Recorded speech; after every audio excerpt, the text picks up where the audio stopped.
The ideas that gave birth to our nation are the ideas that our nation is resistant to right now, and we should talk about that all the time. In a world where narratives are shaped by corporations and gatekeepers, independent voices matter more than ever. Badlands Media brings together citizen journalists, researchers, and independent thinkers. The truth is triggering. Question the narrative. Explore the facts. It's authenticity, courage, resilience. Search for the truth others won't. It's not about being first or being right. The information war is changing. It's about being authentic. Embrace the friction. Embrace the friction. Shut the f*** up. Authentically antagonizing.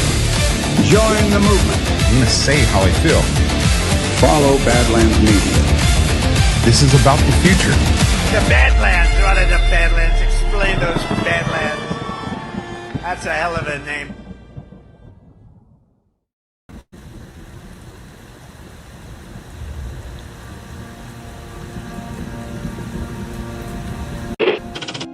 Mr. Vice President, I'm going off script again, I know, but I just want to personally thank you.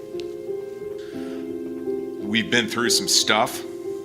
We've gone through some of the most complex military operations this country's ever conducted, and your steady hand and your leadership during those was a great source of strength for me. Thank you for your leadership. Thank you for your character. Thank you for your selfless service. Thank you for commitment. Thank you for being a mentor to me, Mr. Vice President. It's called the swamp. And you know what happened? And you know what I did?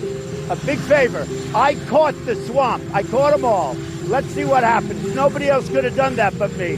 I caught all of this corruption that was going on, and nobody else could have done it. Did I get that one right?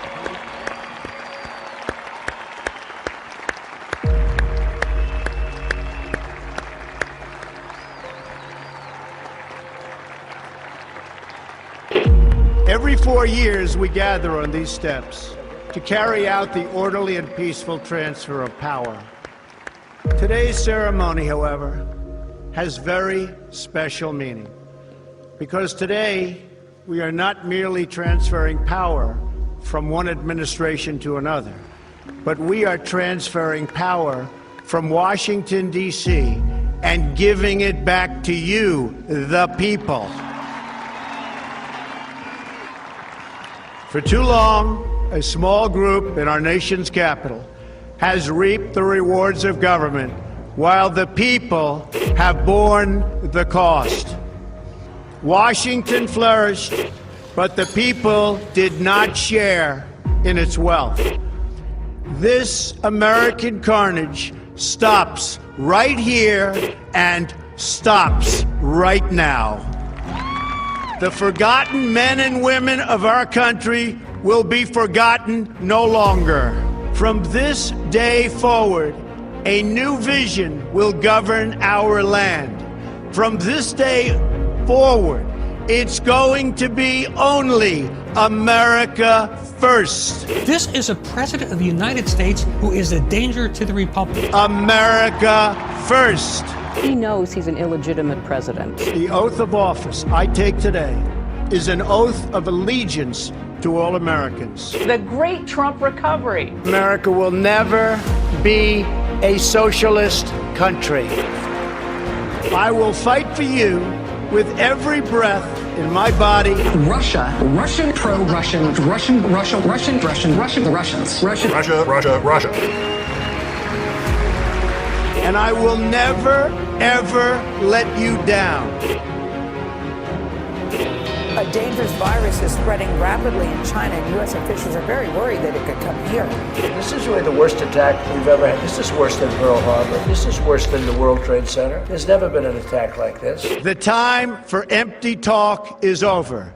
Now arrives the hour of action. What they're doing is using COVID to steal an election. Together, we will make America strong again. You know what it's about? Fraud, fake ballots. We will make America wealthy again. They are trying to steal the election. Now, under the leadership of President Trump, we are fully realizing President Kennedy's prescient view of special operations forces. We will make America proud again. And watch, please, those mail-in ballots. We will make America safe again. And in millions and millions of ballots, their vote is under what they thought they needed. They're dumping more ballots in there, okay? And yes, together, we will make America great again. Thank you. God bless you. If we are right about the fraud, Joe Biden can't be president. Congress, the chair declares the joint session dissolved.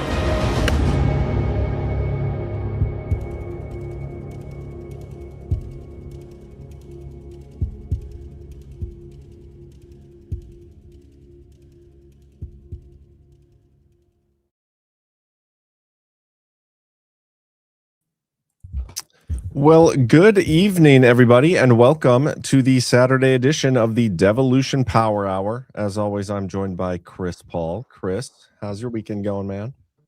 Everything is just great, John. Yeah, it's been a fun weekend. Lots of interesting news stories. I think we're gonna have a lot of fun discussing. We're almost like we're bombing our way to peace right now with Iran. Yeah, or we're piecing our way to more bombing. Or bombing our way to more piecing. It's kind of hard to figure out what's going on over there, but you know, we'll see how much time we spend on that. I think the more interesting thing from the week has been two rulings that have been reversed against Trump, and they're both kind of retarded, but it's and fun to talk simultaneously about. Not retarded. Yeah, it's probably actually we'll see. We'll talk about it. We got the new NDAA we'll discuss tonight. People are freaking out over the story in there, the section of Israel and US potentially basically becoming one army, which isn't quite true, but that's how people are framing it. So we'll discuss that. What else we got? We have Fort Knox audits on the table again. We got Trump's Truth Social. He's going ham today. What else? He did he did the one where he's peeking over the mountains in Greenland again. Did he do that again? Yeah. What the hell? Yeah, same post. Is my audio sound low? I can imagine mine might. Are they talking about me? No, I'm good. I think they're talking about me. You sound fine to me. Okay. If my audio sounds low, go to your volume knob on your device and turn that up a little bit. That's probably what it is. But yeah, man. What else? There's one story I was going to talk to you about. Did we talk last night on OnlyLands about the alien rug pull, the aliens.gov? I don't think that we did. We could talk about that today too. I'm totally down to do that. Did you see the little video that the White House posted yesterday? CanCon and I played it on daily, but where the little flying saucer comes down and uses like a tractor beam. Did you see that? Yeah, let me pull that up. That's so funny. Hold for processing while I find that. I think I've got it right here, by the way. Well, if you do, that's good, because people are still saying my audio is low. So now I'm...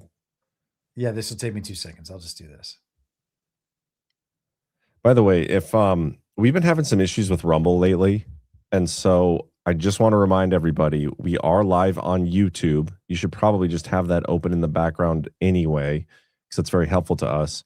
But we're also live on Twitter, Twitch, Instagram, what else? Kick, and I even got the Substack going tonight. So we are like all over the place. Pretty much everywhere but TikTok. Okay, you got it. Ready? Yeah, there it is. Razael Minuene says, is this another echo chamber that bans you if you have a dissenting opinion? No, it is not. But it depends what that dissenting opinion is. Yeah.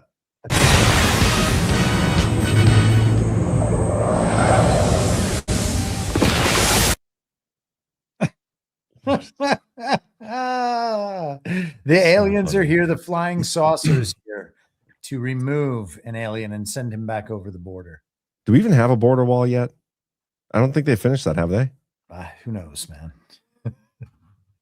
We should probably check that out, because that was like a big deal for a while. Yeah, it was almost finished, and he just left that one part of it open so that 20 million aliens could get it under Joe Biden. But good thing those alien spaceships can just take them right back over. That's super funny. But the aliens.gov thing is, I love it because when that website was first discovered, everybody's like, guys, this is it. We're finally getting the UFO disclosure that we've always dreamed of. We're going to get the spaceships. We're going to get the anal probing. We're going to get it all. And the disclosure starts coming out and it's retarded. And then also now aliens.gov is all about illegal immigration and nothing to do with actual UFOs. And so it's been quite the rug. I think it's great stuff. But yeah, it is what it is. It's good for people to know that there are alien arrests being made in their towns. How many are in your area? I have 68 in Bismarck, North Dakota. I think I had 65. Seems like awfully similar amount. How big is the town you live in? You are right that 68 and 65 are very similar. Well, I'm just wondering if they're totally made up numbers. Oh, no, I wouldn't suggest that. No, I live in a small, I don't even know if you'd call it a city. How many? Roughly? 10,000. Oh, see, I have like 70,000. Yeah. Maybe even close to 80. Well, I don't know if they're counting Canadians in these numbers, so. That's true. Well, how about we get a quick word from a couple of our sponsors? We got quite a few tonight, so I think I'll do 2 now and I'll do 2 later. And then we can kick things off. I mean, we could probably just kick things off by scrolling through Trump's True Social for a little bit because there's so much fun shit in there. And then we can get some more. That should be our backup show whenever we don't know what to talk about. I do that every day on my show. Like that's a segment. I go through, there's never an update on the Doge website. Then I do silver prices and then I do Bitcoin price and then I do gas prices. Yeah, there hasn't been an update. Guys, is tomorrow June 1st, by the way? Yes. No, Monday. On Monday, June 1st, it will be 6 months since the last Doge website update. Oh, no. They have not saved us more than $215 billion since January 1st. Well, that would be 5 months. Damn it, 5-month anniversary. You're right. So did you see that our boy Mom in New York City is starting a Doge? What? No. Yeah. What is that?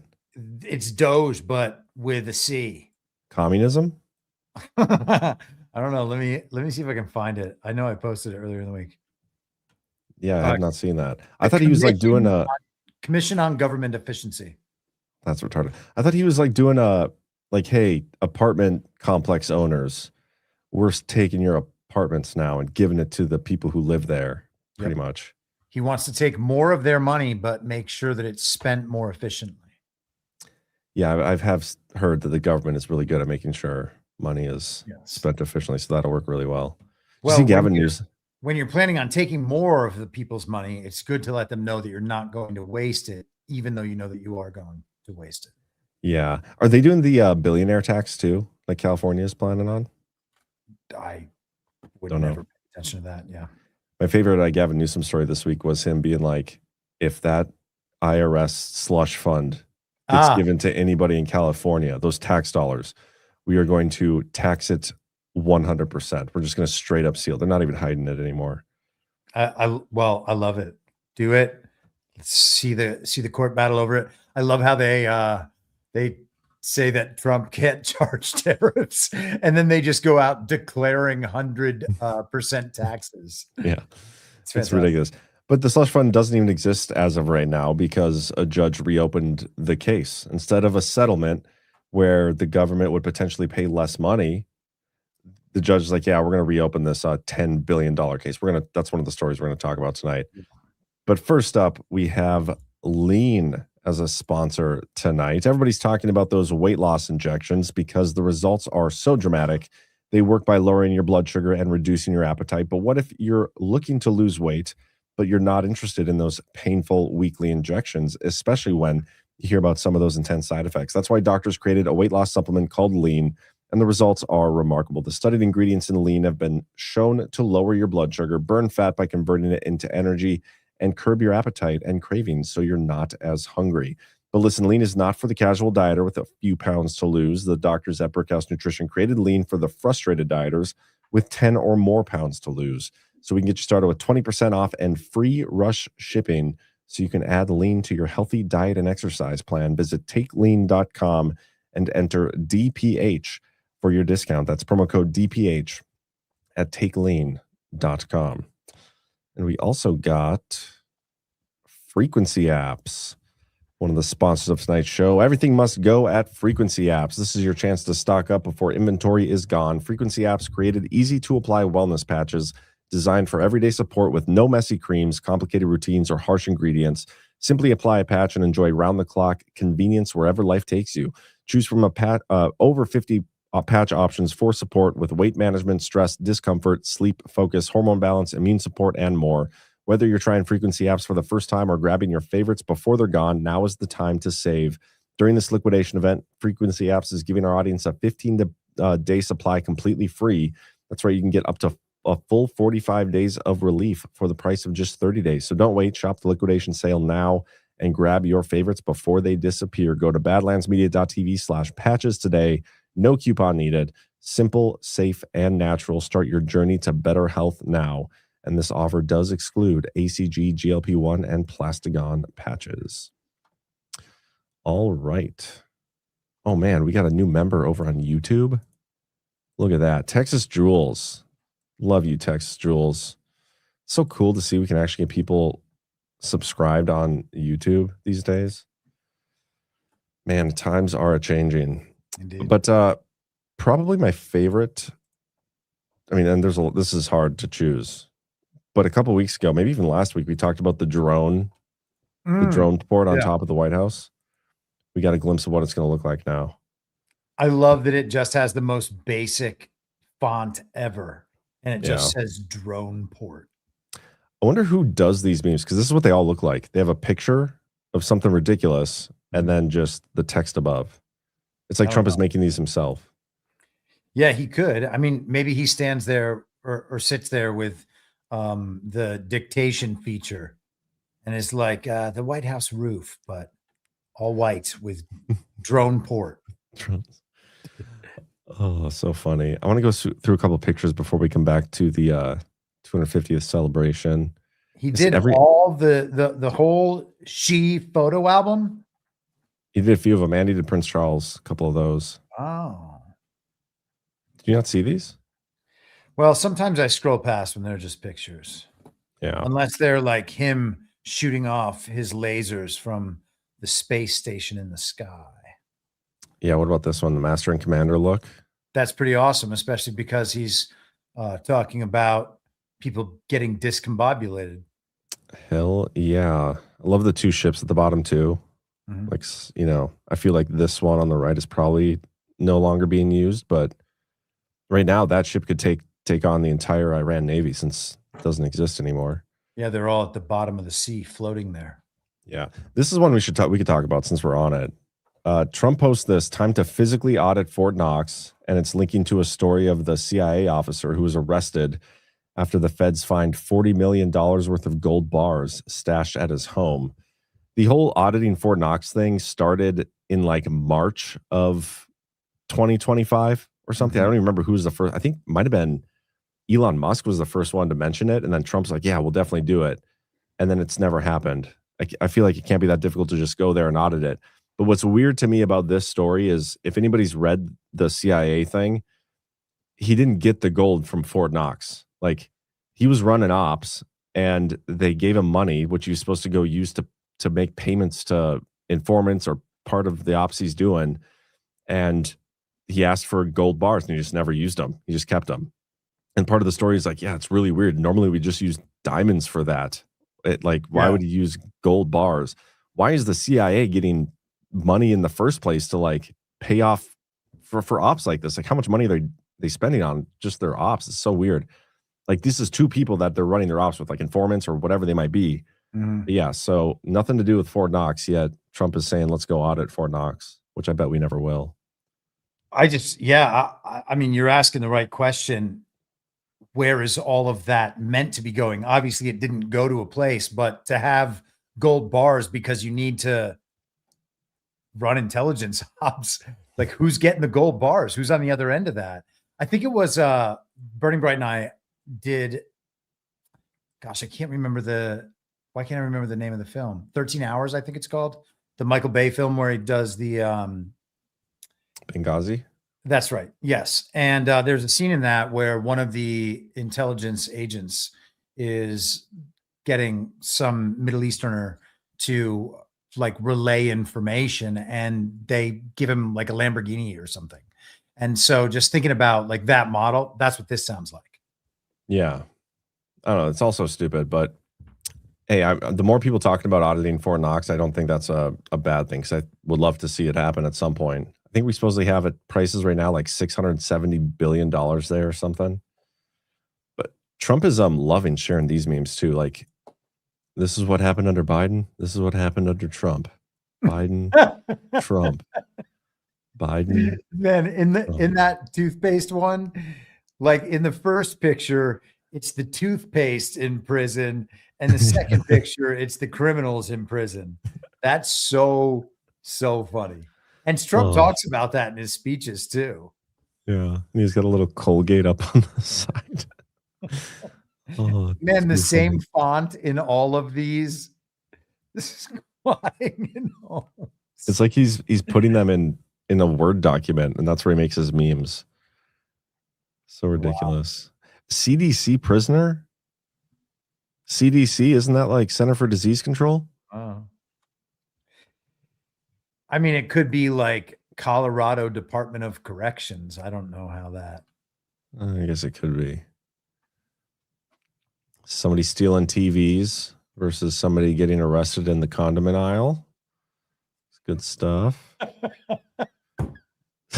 Biden doesn't arrest the looters stealing high-priced merchandise. Trump has 4 cops slamming the guy to the ground for pocketing the mustard. cinnamon. Yeah. 4th of July is coming up though, and if people keep stealing the condiments, man, those prices are going to be out of control. There's no way to keep those prices down. So my favorite parts at that time of the year is when they're like, prices under Biden for 4th of July was $8, but this year it's $7.94. It is going to be such a thing too, and then we're going to hear the word affordability. Yeah, you've heard Trump say, I think we heard him say this week, that the whole affordability thing is a hoax, and it is a hoax. It is a mass coordinated messaging op that they're using worldwide to suggest that what's happening now with the economic realignments is crushing everybody, which is not to deny the fact that some prices for things that we pay for, especially gas, are really high, but those are certainly manipulated in ways other than just the Iran war. Yeah, I mean, I get what you're saying, because it is an op, but also the people pushing it are like, okay, the way for Trump to win this is just to make everything free. Okay, we actually do want socialism. That's what we do want. That's like the end game from what these people want. Oh God. No, I mean they're not saying that, but that's basically like the message. But yeah, prices suck right now. Gas prices did come down like 20 cents this week, the national average. But I'm hoping that they stay fairly high for just a little bit longer, because I don't want Brian to be right. He says gas is gonna be down to $2.40 by July 4th, and I just can't live with myself if he is right about that one. Trump keeps saying that they're gonna come right down once the whole war ends. I wonder if that adjustment that you saw this week is kind of preparation, because they don't want to make it obvious that the prices are being manipulated high to make Trump look bad, which I think that's absolutely happening. And of course, I know that's a conspiracy theory and the rest of it. But I mean, it's a fair one. Let me show you this. Let's see where it's at today, actually. Yeah, a week ago it was at $4.52. Right now, the national average is $4.35. It's trending down all week. It's good. Do you know how much that equals, John? Is that 17 cents? Oh, you know it. Hell yes, that is 17 cents. Yeah. Man, we can decode the shit out of that if you want to. I can open my Canva and everything. But maybe we'll save that for later in the show with some of the other fun stuff. Yeah. But have you ever watched the show Mad Men? I have not.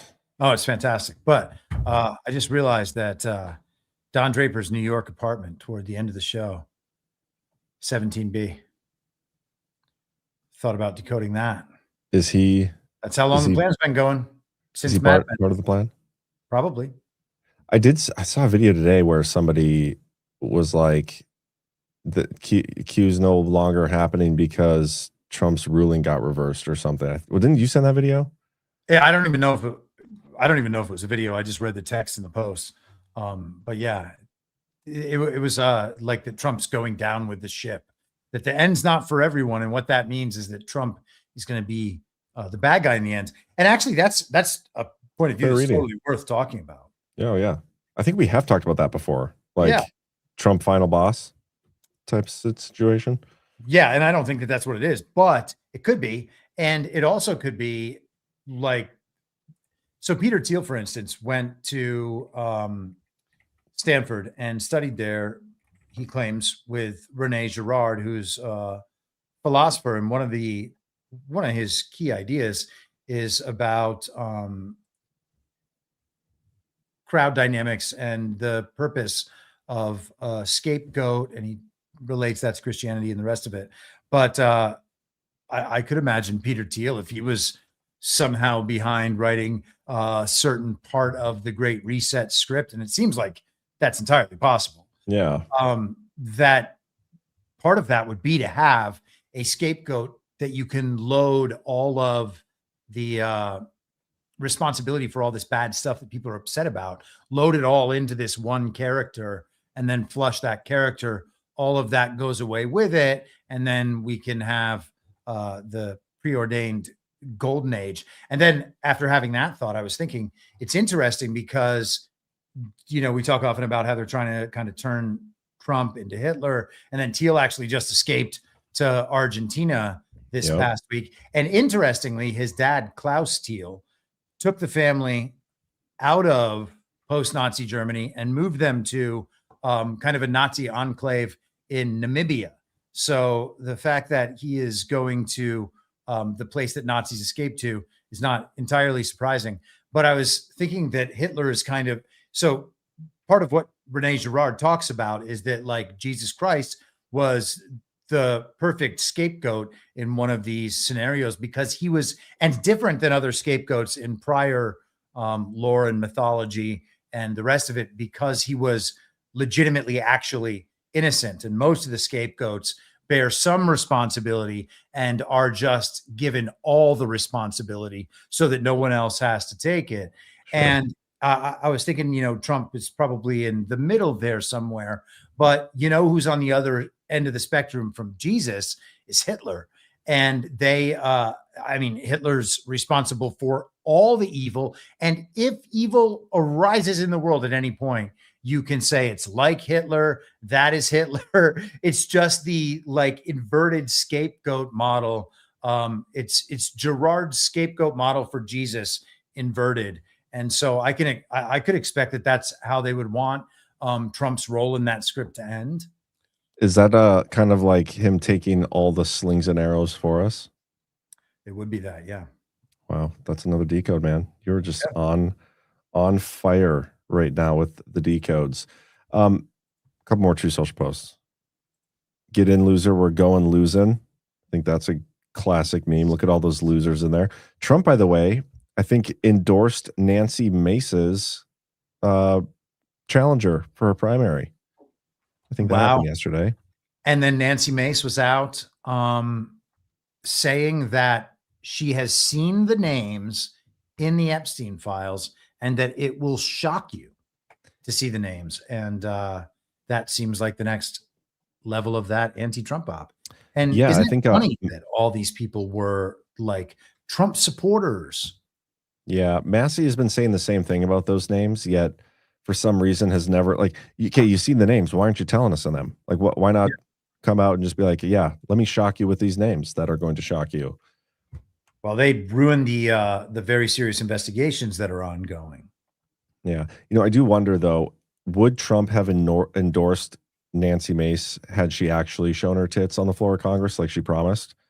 Because she kind of rug pulled everybody with that one. Yeah. Back in the day. But then sometimes you just need to stop and smell the flag.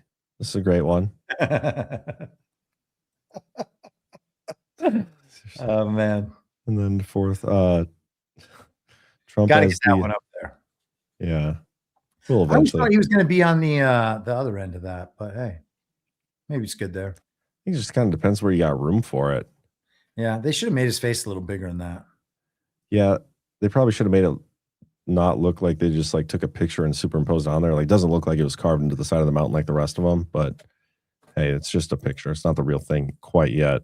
Another good one is this one, Trump Energy 2026. You got some B-2 bombers, and below got some Revolutionary War fighters. Dude, did you see? There's supposedly a video game coming out. I just saw this yesterday, where it's like 500 years ago, Europe, like people fighting with swords, but you are a time traveler with like real guns and cars, and you fight against people with swords and shit. Sounds awesome. And this picture just made me think of that. So that's anyway, great. Yeah, it's like Grand Theft Auto set in medieval times. Yeah, or not quite medieval, but whatever. Here, let me see if I can find. Let me see if I can find the game. Oh shit! What was it called? It's not like a mainstream game, is it? No, it's still in progress, but it's supposed to be out soon-ish. Kingmakers, that's what it's called.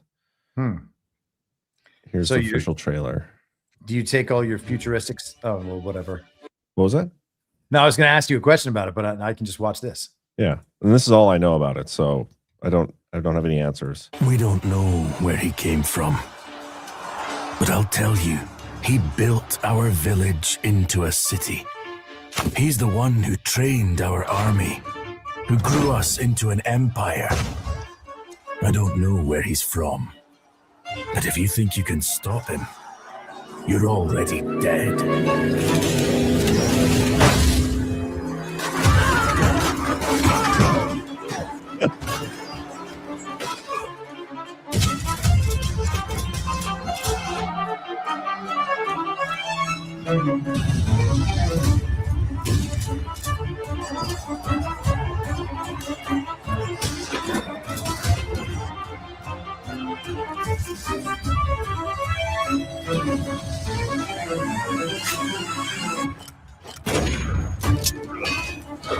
You get the idea.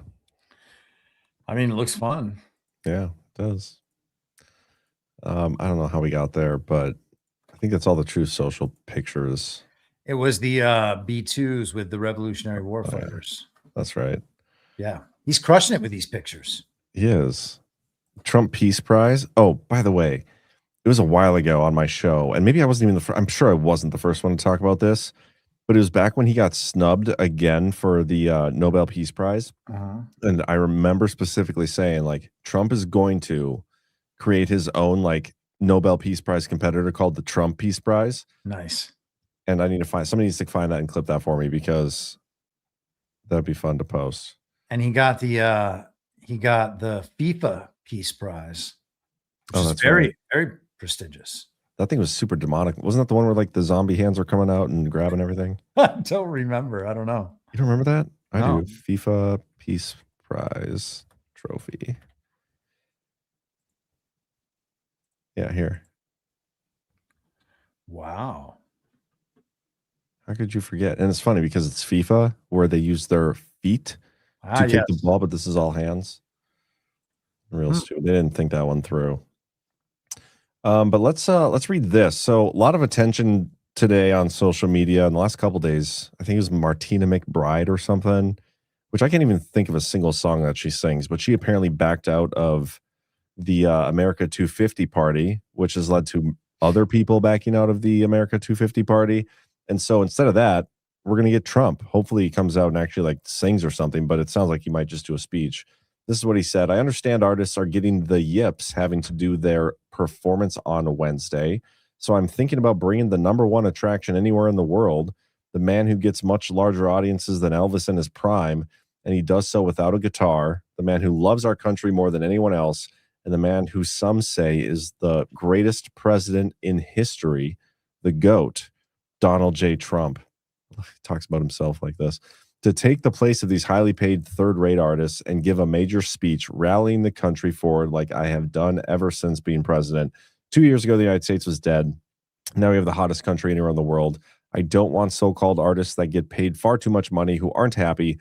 I only want to be surrounded by happy people, smart people, successful people, and people that know how to win. So by copy of this truth, I'm ordering my representatives to look at the feasibility of doing an America is Back rally on Wednesday, Washington, D.C. Same time, same location, only great patriots invited.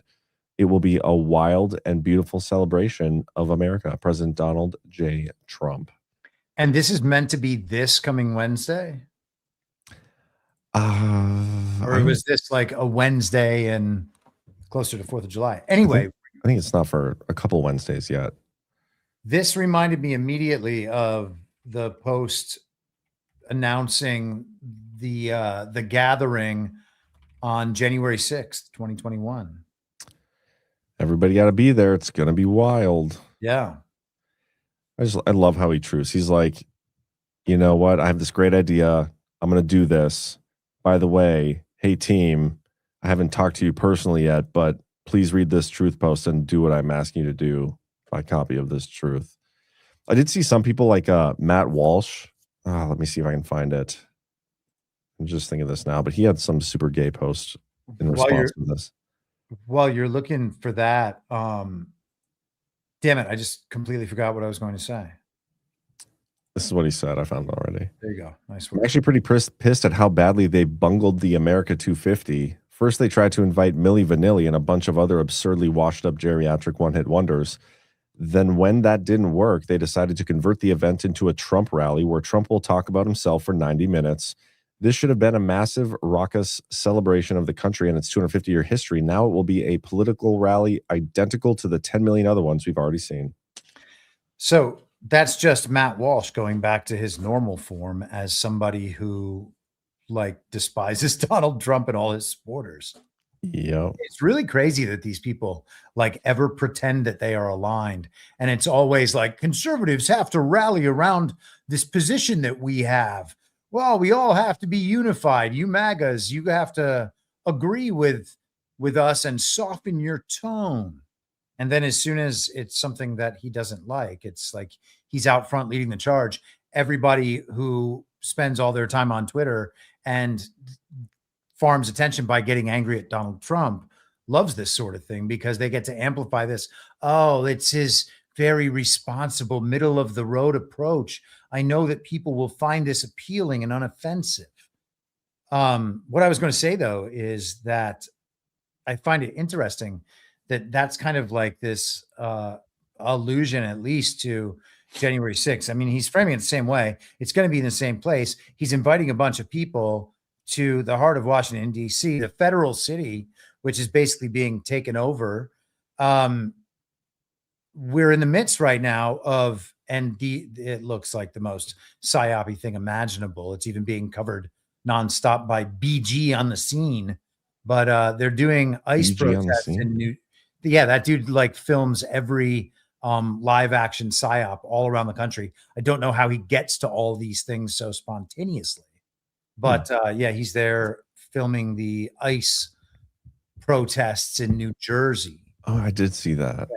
So we're having a protest movement kicked up, and remember, 5 days ago was George Floyd Day. So we're on exactly the same timeline that we were on in 2020. And then in 2022, they tried to do the same thing with the early release of the Dobbs decision that came out like a month early around the same time. And they had, what do they call them? I don't remember, the Jane's Revenge or something like that. In the, that was going to be like the protests, the female protest movement, protesting the Dobbs decision and the overturning of Roe versus Wade. But they always want to start up these protest movements for the summer during an election cycle because they think it's going to be divisive. They can create all sorts of derivative content about the left and the right and how different they are. And it just serves to reinforce that political divide that doesn't really exist because it's a uniparty. Yeah, it's also interesting, speaking of all that, like the protests, and most of the time we see these things, they're funded, right? Like people get paid pretty well to go and do these things. We also just saw that, or I saw that they're going to be doing some more No Kings protests. I don't remember what day. It was either Trump's birthday or the America 250 celebration. But this week we saw that Reid Hoffman's NGO is on trial, or at least being investigated as part of the E. Jean Carroll situation. So that's kind of notable, I would say, that Trump has said they're going to be digging into the people who are funding these protests. And he's been saying that for a while, ever since Charlie Kirk was shot. And they made the big push about Antifa, which we don't hear much about Antifa ever since then anymore. But yeah, it's until now. Yeah, until now. I mean, Pacific was on Bannon this morning talking about that exact thing. And they were like, Trump designated Antifa terrorist organization after the Charlie Kirk thing. It's like, wait, didn't he do that many years ago?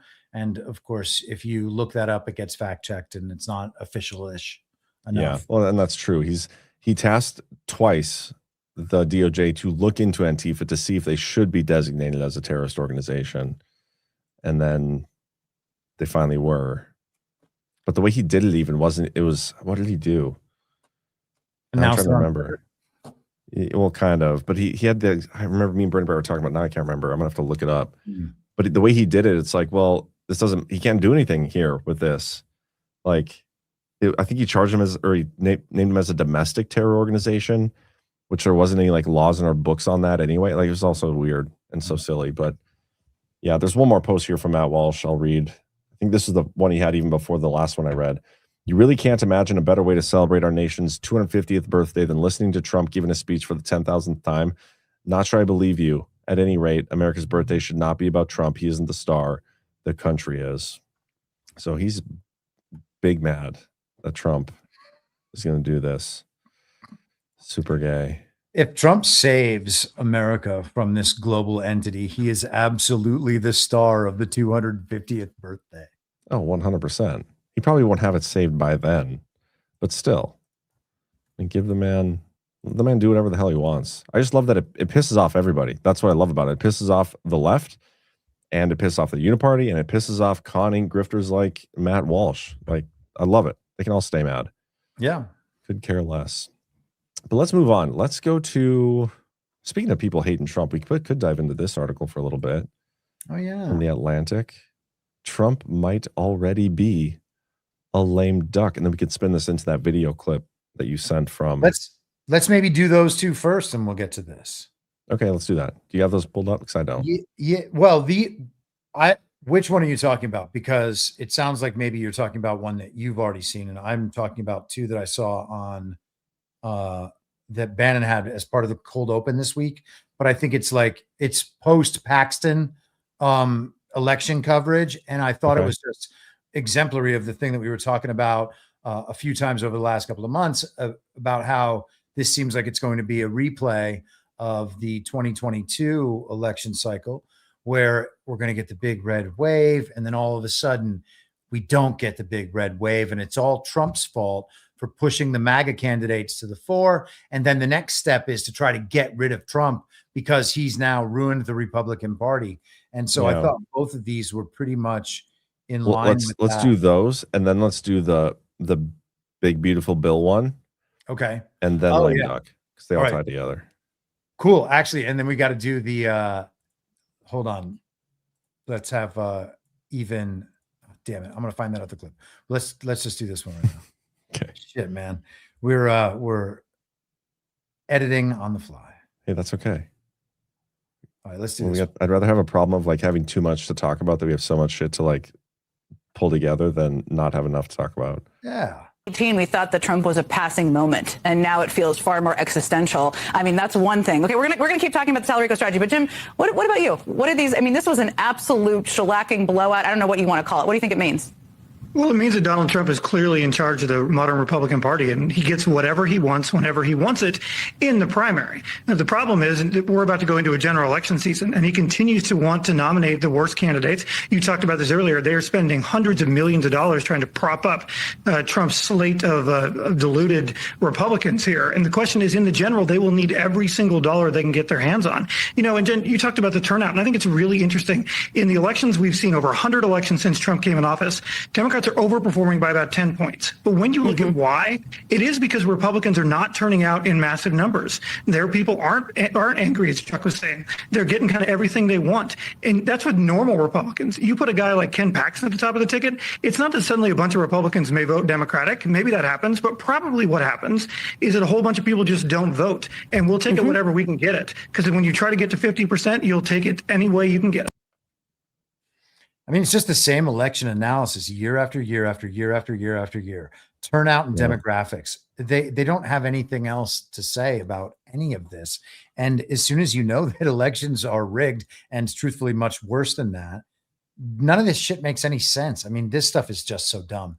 But you can see immediately, like, we're being told Trump is backing bad candidates. They're going to make his base, they're going to please his base in the primary, and then he's going to get slaughtered in the general. And then just, comparing this to the Massey thing the week before, and the whole narrative still coming out of that is being pushed pretty hard by people, by Massey himself, by people around Massey. They're really sticking with this. I think I saw a Joe Kent video a day or so ago and reinforcing the same thing, that it was boomers who voted against Massey because the boomers, they're just suckers and went along with Trump. But all the young people came out and supported Massey.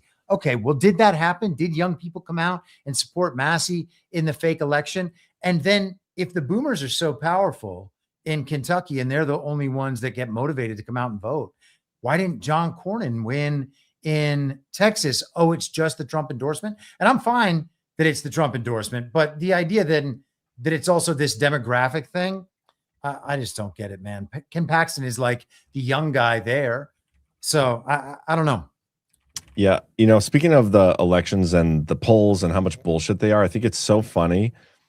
They've kind of exposed how fake polls are, because they rely more now on Kalshi and Polymarket than they do on actual, like, hey, we're going to call the boomers on their landlines and see who they're going to vote for. When anybody can put money into a race and that swings, like, you could throw $100 into the Nancy Mace race on Nancy Mace right now on Polymarket, and she would probably become the favorite because she'd have the most money behind her. It's completely fabricated and fake. It's just whoever has the most money and wants to throw it on the candidate. You can completely alter the market. Yeah. But I mean, it's reflecting the same thing, which is to the extent that polls are real at all. And I mean, I met Mark Mitchell from Rasmussen at CPAC in 2023. Yeah, and I interviewed him on a show once. Okay. So, and asked him about some of the problems with polling. And like, they know that it's not really possible to assess the thing that they are claiming to assess, because they can't actually get a good sample.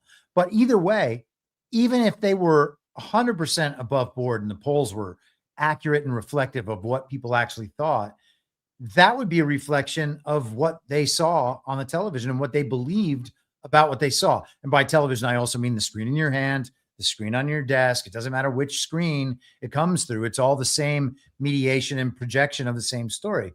So when you're shown the same thing all the time, if you believe it, if you're the kind of person who forms beliefs that way, well, then you're going to reflect what you're being shown. And then the polls will actually measure how much, the extent to which you are believing the stuff that they are showing you. And so the prediction markets kind of do reflect that same thing. Yeah. Not that I take your point 100%. I'm just saying this is the more indirect thing that these things actually measure, to the extent they measure anything. I feel like you're only taking my point closer to like 98, 99%. No, 100%. I don't know. I'd have to go to Poly. If on Polymarket right now, you'd be at like 98% on how much you're taking my point. And I could start a market if I wanted to on that right now. Well, fair enough. I'll buy the other side just in case I don't know my own intention. And then I can make a lot of money that way. But I will say, so the way I see the poll stuff and everything you said is right. I take what you said at 100% also. Oh, nice. But with how much they can fabricate reality, and like that's what the media is for. It's for they push narratives that they want people to believe, right? And so if you are willing to watch the mainstream media and believe what they're saying, they will push a fake narrative like, hey, look at the polls right here. This is who's going to win. And then they just make the outcome reflect that, and people will believe it because people can't think for themselves. You know what I mean? And that's why the Biden situation, the 2024 election, 2020 election as well, was so damaging to them, because nobody believed any of that bullshit that Biden got 81 million votes. By the way, did you see Jill Biden this week? Where she's Yes. like, yeah, I've never seen Biden like that before or since. I thought he was having a stroke. And then my favorite quote from the whole thing was when she said, I wanted him to have a cognitive test, but his people were like, nah, we're not going to do that. Why would you not want your guy to take a cognitive test unless he's not cognitively all there? Did you read Trump's post in response to all that? No, but I did read his medical charts. We read it last night. Yeah. And he is got a 30 out of 30. In his response, I think it was yesterday in the morning, like early, but he, shit, man. I'll see if I can find it. I keep thinking about too many things at once, and then I lose the thing. I think here's what he said. Do you ever write these things down? No, because we're kind of moving quickly here. I got a notepad just for this reason. I usually type them into the chat with you and then never send them and delete them and print something else there. And I am forgetting the point again. Just kidding. I'm not. It made me think of the auto pen because Trump was like, I was the only person. Nobody knows what caused Joe to act that way except I do. Me. Yeah, I did read that. That was a great one. Man, we got more from Trump already on True Social. He's rocking them right now, huh? He is. I wonder if we can get any boops. We should ask her something so we can get a boop. Talks about E. Jean Carroll accusing 7 men in the past of sexually assaulting or raping her. Not one police report exists of any of these incidents. George Conway and Reid Hoffman found a habitual liar to attack Trump. Wow. Let's see what this video is. That's actually so messed up, honestly. What's that? Just E. Jean Carroll's record of claiming that she was sexually assaulted. I'm a big fan of them. Does that happen? That's a lot of times, but I'm a big fan of like, hey, we're going to start persecuting people who lie to start case. Oh, it's Glenn Beck. I don't give a shit about Glenn Beck. Hey, you want to, this is one of my, we can just show this really quick. This is one of my favorite Joe Biden moments ever. This is our boy Blue going as hard as possible. Oh my God. I remember that? Yeah, so good. Oh, it's amazing. And and because people like us are like, hey, there's something wrong with that, guys. Everybody can see there's something wrong with that, right? Then you get the debunking articles where they're like, no, there's absolutely nothing wrong with that. It's just a camera angle. No, there's something wrong with this. Joe Biden is much bigger than that chair. And Joe Biden is at least 3 times the size of Jimmy Carter's wife. It's also weird. It's so weird. Fuck, man. I miss those days, though. We were talking about that the other day. I think it was Wednesday's Power Hour. I miss the days of Joe Biden. Those were like, things are just so stressful and crazy right now. I mean, they're still fun. You know, there's still some funny moments, but the Joe Biden times were just, everything was funny. Everything was hilarious. Everything was retarded. It was great. I want to see what this video. We always knew we had better days to look forward to because Trump would be coming back. And now there's nothing. It's just a black void in front of us, knowing that Trump is not coming back again, even though he's here right now and probably will come back. You know, it's like the Andy from The Office says, don't you wish you knew we were in the good old days as they were happening? It's a quote like that. That's it right now. Or was that the Biden years? We don't know. But I want to watch this video because it's 24 seconds. So it's 17 plus 7. And there's 1, 2, 3, 4, 5, 6. It looks like 7 planes in here. So I don't know. Something's going on. Come on. It's not going to load for me. It only does it when you click into that actual post. I've noticed that on Truth Social.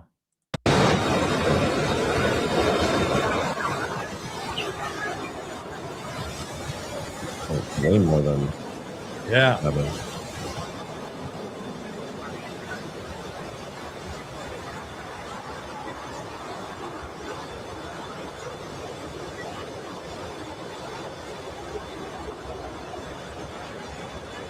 So it's just some plane. Do they normally have B-2 bombers flying with the Air Force One? Hard to say. I'm not, it's not my area of expertise, but I think the answer is probably no. I don't know why you'd even say that if it's not your area of expertise, but you had another, what'd you say? I said, I'm just guessing. Okay. You have another video. We have 2 more videos. We have 3 more videos. Holy shit. We have so many videos. They're all short though. That's okay. That's in Texas, desperately trying. That's what Eugene Carroll said. So to seize defeat from the jaws of victory. Well, Texas is always fascinating, not least because if you think about the last 60 or 70 years, when John Tower won LBJ's seat in 1961, it was a signal of what was about to happen over the next couple of decades in Southern Republican politics. First Republican since Reconstruction with John Tower, which encouraged people like a young George H.W. Bush to challenge Ralph Yarborough in 1964, begin to make the state a little more competitive. And you wonder, even in this deeply polarized world, whether a nomination like Paxton begins to put the country, Texas and parts of the country back in the beginning of a post-Trump place. To me, it does look healthy, though. But go ahead, John. But the central question is, of the last 11 years, will we know in 2028 whether this has been the age of Trump, which it indisputably is historically, or is it the age of Trumpism? And that test begins this fall. I've said it for years now. He's cogent. But I undersold him when I said he was cogent. He's far beyond cogent. In fact, I think he's better than he's ever been. Love that, man. But not really. Interesting. Is it the age of Trump or the age of Trumpism? Yeah. So, and like Trumpism would be that that the MAGA movement and all that continues on after him, and they think maybe they're gonna stomp that out, and it looks like that's what the attempt is from people like Marjorie Taylor Greene and Thomas Massey, and then on the other side, people like Ro Khanna, and you can kind of see that whole thing wanting to form back together, and that would make complete and total sense if you're joining the kind of the more blatant great resetters and the people downstream from them, and then the tech oligarchy on the other side, and the uniparty right establishment who kind of came together behind Donald Trump in 2024. And then you've got like some of the Maha people who, again, just got on the Trump train because they couldn't deal with the social consequences of voting for Joe Biden or Kamala Harris. But that's the sort of way you could see things coming back together. They're going to say, hey, we've got all that populist stuff you guys liked. We got that covered in our little unity movement, and we're just going to keep winning elections, and the system keeps churning. So I could totally see that. You know, I this might make a good guard panel, like the age of Trump versus age of Trumpism. Yeah. Because I do see a lot of people in the movement too who like, you know, it's the cheerleaders versus the doomers, and what is it in between? What are we actually trying to do? To see a lot of cheerleaders who, for them, it's like it is only the age of Trump. Nothing else after Trump matters. Like they can't think that way. That could be interesting. Yeah. But okay, next video. Unless you have something to say to that. Well, before that, what I'm going to pull up the one about Trump talking about the midterms this week. Okay. I know you guys kind of talked about that the other day, but I took this, I think, in a slightly different way than some other people did. I think this is actually a very revealing statement, and pairing this with the one big beautiful bill thing, and then his talk about staying longer, I think makes sense. Let's go ahead and listen to this, and then we can. Okay. Is in free fall. They have 250% inflation. Their money has no value. Their whole economic system is broken down. They thought they were going to outweight me. You know, we'll outweight him. He's got the midterms. I don't care about the midterms. Look what happened last night. That was the prelude to the midterms. People understand it. They know that. Very simple. Iran cannot have a nuclear weapon. I'm doing that for the world. I'm not doing it just for us. So he doesn't care about the midterms. He's talking about the Paxton victory as the big deal. Now, Paxton has part of Ken Paxton's main story is that he has defeated the Bush legacy in Texas. He has defeated George Prescott Bush. I think it was for AG the last time. And Trump has gone after the Bush thing all across the country. And so much of the neocon movement on the Uniparty right in the Republican Party is downstream from George H.W. Bush and then continued by George W. Bush and Dick Cheney. And then, Wolfowitz and Rumsfeld and the rest of the guys that he had around him. And then we still see kind of the downstream effects with the neocons today. But you have two sides of the Uniparty in Texas. And if one side of the Uniparty, if the Republican side of the Uniparty is legitimately defeated and Paxton is in there and we're still pushing forward with these elections, are they going to have to try to tell us that they're going to try to have to sell James Tallarico as winning in Texas? And now all of a sudden he has a girlfriend and he eats meat right off the bone. Like, the guy is such a, for me, obvious character. Oh, yeah. And are they going to be able to do that? And if they can't, does that mean that the Uniparty is just done in Texas? I doubt it. If that's the case, then we're potentially moving into a different world. If you think about the possibility that Trump would have to chip away at these things over many cycles, and the elections are fake and fine, but he's putting out front, like, here, look at this. You don't even have your Uniparty dynamic anymore, because they do need the Uniparty dynamic on both sides to make it work, unless they can really sell people that an election was won. And man, I don't know how they do that with Tallarico over Paxton in Texas. It just doesn't make sense. But it comes down to, like, how many times have we come across a candidate who we're like, yeah, this he's finally one of us. Like, he's not Uniparty. He's going to do the thing we want. He's great. And then he gets in there and he's no different and no better than anybody else. And so, like, with Ken Paxton, he says a lot of right things. He's done a lot of cool things. He's been a solid AG. The enemy establishment does seem to hate him, but it also makes sense that they would probably have characters out there that they frame as like their enemy so that they can be propped up by our side.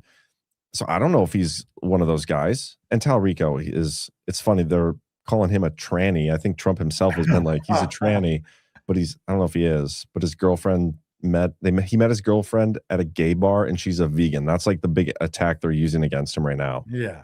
Yeah. And all of that seems very silly. Yeah.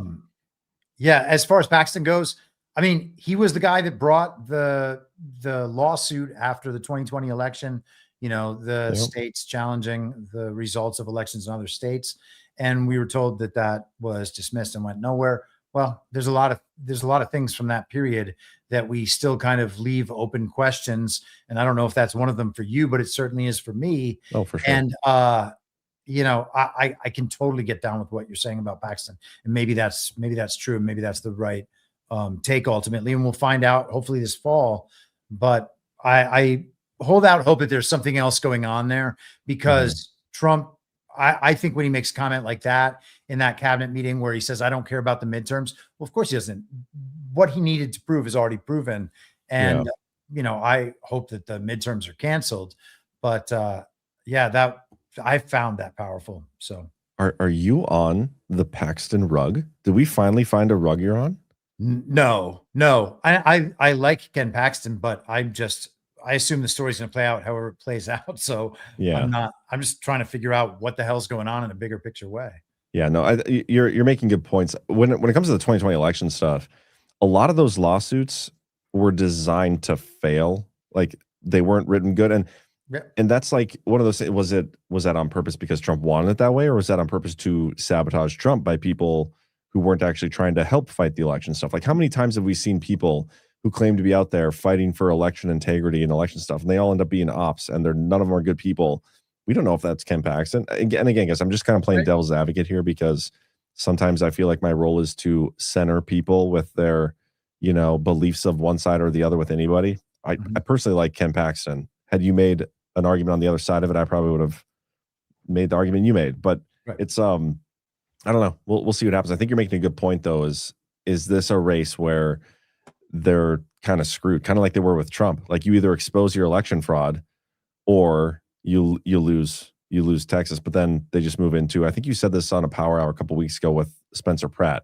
Okay, he's good, he's well-intentioned, he gets in there. Is that another situation where he could expose election fraud, but then he's up against the full weight and force of everything, the establishment, all the levers of power they can throw at him, and nothing really happens, So I guess we'll see. Yeah, we'll see. Let's quickly watch this one, and then we'll get to the last one. Okay. They said he won't be able to do that. There's no way he's going to be able to do that in his first term, which is my first term of numerous terms. By the way, we're a 3-term president. We just don't want the results. We won 3 times, but we only want the results of the first and the third.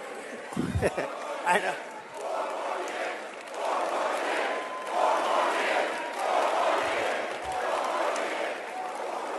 We have a hat. The hat says 4 more years. It drives the radical left lunatics crazy. I love that clip. I love when he talks like that. Yeah. And one of the funniest things is that the mainstream media thinks that when Trump's supporters act this way and talk about him staying longer and the rest of it, it's an act of stupidity. They don't understand that Trump is doing all these really bad things. And it doesn't seem like they're ever going to figure out that Trump supporters are like, no, you are the morons. You don't understand what he is doing at all. And if you do understand what he is doing, all of these moves make total sense. And the plan is progressing all the time. And I don't even mean the cube plan. I just mean the way I think of it in terms of forcing the government to revert to something closer to the constitutional form. And we'll get into some of the court cases in a bit, which is the same thing. I mean, I think that that's what he's trying to do and actually take the country back for the people. I take him at his word on that stuff. Is he doing that? Yes, he's doing that. I want to play this clip. It's an old compilation I put together, but when Trump in that video you just showed said, this is our third term, but I don't want the results of that second term. He said that before, and it was back in like 2023, 2024. But I had strung together a few different clips like that. So that's because you know me. I didn't take a salary. I worked my ass off. I think this is and we did a phenomenal job. We did a phenomenal job for this country. But for the first time ever, I never thought they indict their political opponent. And what that does is it sets off a chain of events that's very dangerous in future years. It could happen to them very easily. The reason Crooked Joe and his thugs are trying so hard to stop me is that in my first term, I disrupted all of it. Oh, did I disrupt? That was called major disruption. And in my second term, which we're sort of having now, but I don't want the results, right? I don't want the results of this second term. This second term is a disaster for this country. Worst president, think of it. There's never been a president like this. I say that. I thought that was the compilation one, but it's still, you get the point. That was back before the 2024 election. So very similar wording from Trump. Love it. And that speech that we just showed and this clip as well is from his speech last week in Suffern, New York. So I don't know, 8-9 days ago. And by voting against the great, big, beautiful bill, one of the greatest pieces of legislation, probably the biggest ever passed, because we put everything in 4 years. That was my idea. I said, let's add everything, because these people are crazy. We might not get another chance at it. We added everything into that. That's 4 years worth of legislation. That's why we call it the great, big, beautiful bill. Love that clip. You riff on it, 'cause I know you have a good point. We're probably gonna make the same point, but yeah, I just, if you're getting all the money that you need to do the things that you need to do, if in the person of Donald Trump, in that one piece of legislation that he was able to push through and force everyone to recognize as legitimate, he's like, this is the only thing I need.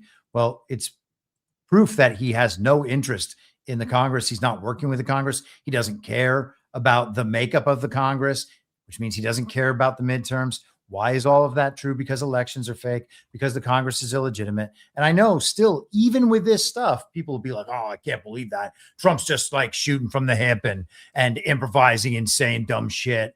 Like, we can see that the Congress is still there and still doing their jobs. And we got, Thomas Massey and blah. mean, yeah, when he says, I don't care about the midterms, and then proceeds to like a couple days later say, we did everything we needed in 4 years, we did in this one bill because Congress is ineffective. They suck. Yep. So, and everything else is an op. And he truly doesn't care about the midterms because if he loses, he already got everything he needed, right?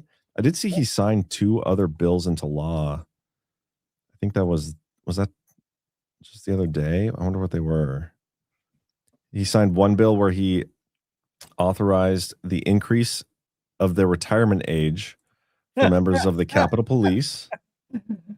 And then he signed the Medal of Sacrifice Act of 2025, which establishes the Medal of Sacrifice to honor certain eligible law enforcement officers and first responders who are killed in the line of duty. So super, I mean, that, obviously you want to pay respect for people who are killed in the line of duty, but in terms of meaningful change that Congress is making on the country, those are the types of bills that are not being signed into law. But I think we should do a quick little commercial break. So we got a couple more sponsors we got to get to, and then we can come back and talk. Where did I put? Oh, here it is. We'll come back and talk about everything we've just showed you has been setting up how Trump might already be a lame duck, according to Jonathan Lemire and Michael Schurer of The Atlantic. We'll pick through some of that article a little bit. But sponsors, we have a couple more. We have Rumble Wallet first. Let me get this pulled up here. 1 second. All right, here we go. We hear a lot about crypto, but here's the part most people miss. Crypto was created so you could actually own and control your money. After the 2008 financial crisis, Bitcoin was designed as an alternative to banks. So instead of a bank holding your money, delaying transfers, or limiting access, you're the one in control. And if you've ever had to wait for a transfer to clear, you've felt that problem. Now, fast forward to today. Everyone's heard of crypto, but getting started still feels quite complicated. That's exactly why we use Rumble Wallet. It takes all that complexity and makes it super simple. You choose what you want, whether it's Bitcoin, dollar-backed stablecoins, or even digital gold backed by real gold. There's no complicated setup. It connects with MoonPay, so you can use your credit card, debit card, or bank and be up and running in minutes. And once you're set up, you can even support your favorite Rumble creators like us here at Badlands directly. So do this now, scan the QR code, or click the link in the description and download Rumble Wallet. From there, you can set up your wallet, tap buy, and you're in the game. In just a few minutes, you can go from hearing about crypto to actually owning some. Shout out to Rumble Wallet and Rumble Studio for that. And then we also got some soft disclosure from an Asian alpha. I am a kung fu master. Why do you not respect me? You want to fight me? I will fight you to your death.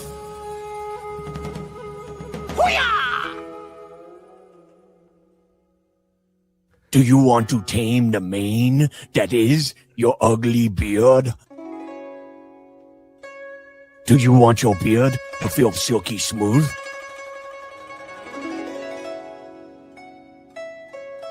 You want to make it illustrious, like my kung fu beard?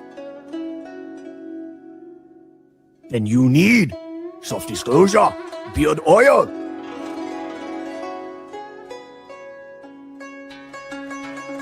Softdisclosure.com. Promo code Badlands. A soft disclosure on your beard. Many lady come to you.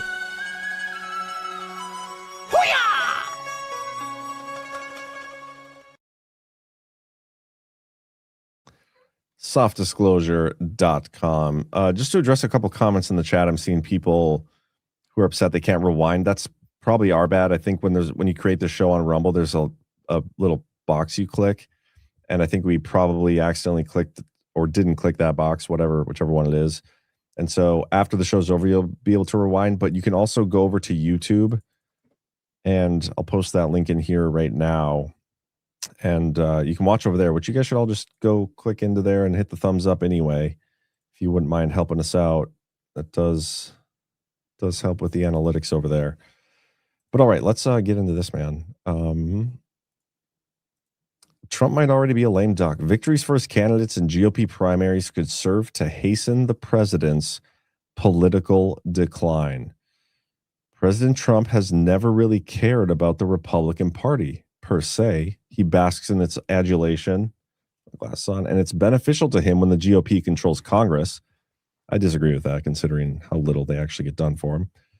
But he's never adhered to its orthodoxies or honored its heroes. Neither has he been willing to brook internal dissent in the name of the party's big tent. He demands absolute fealty, but displays little loyalty. He can't help obsessing over his personal priorities, such as his proposed ballroom or his retribution campaign against perceived tormentors, to the detriment of his party's political interests. On ballots, Donald Trump MAGA would be more accurate than Donald Trump Republican. Both would be fake either way. Vicious slam here. They are just taking it to him. Yeah, He doesn't like words too. Republicans. Yeah. They're just, I mean, this is all narrative seeding for the fall. They just want to make sure that everybody knows real Republicans don't like Donald Trump. For the 10th year in a row, this article is out.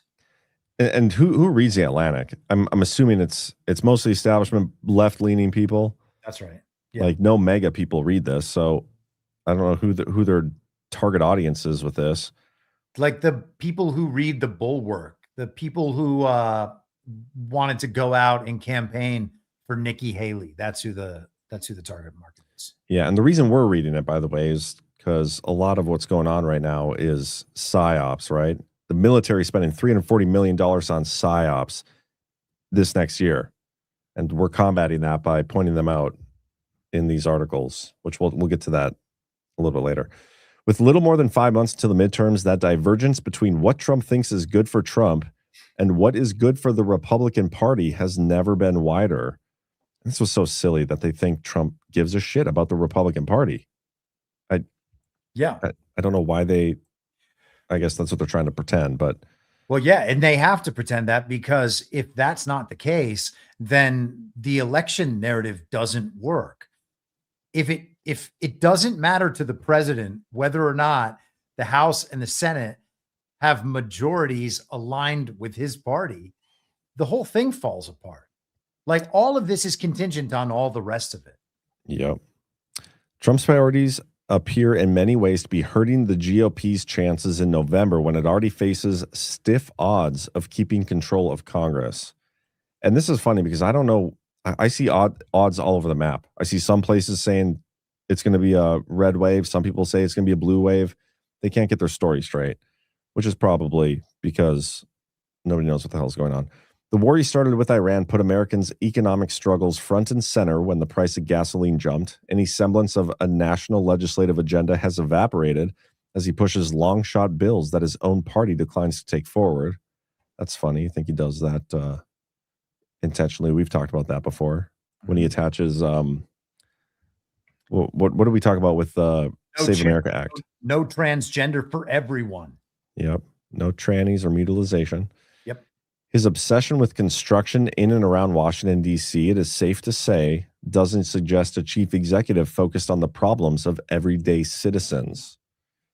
I'm going to read this last paragraph. And if I'm being totally honest, the first time I read through this is as far as I got because I didn't do the archived link, and that's all it would allow me to. So if there's anything beyond this and you have highlights for, we'll go through your highlights. Okay. Meanwhile, Trump has wielded his clout inside the party like a broadsword, endorsing primary opponents in races against incumbents who defy him. Trump has a perfect endorsement record this year. All 118 candidates for House, Senate, and governor's races he has backed in primaries have won, according to a Fox News count, though many of these races were not really contested. So it's not that impressive. Even though Trump's power over his party appears at its pinnacle, many Republicans believe that the president has actually accelerated his own political decline.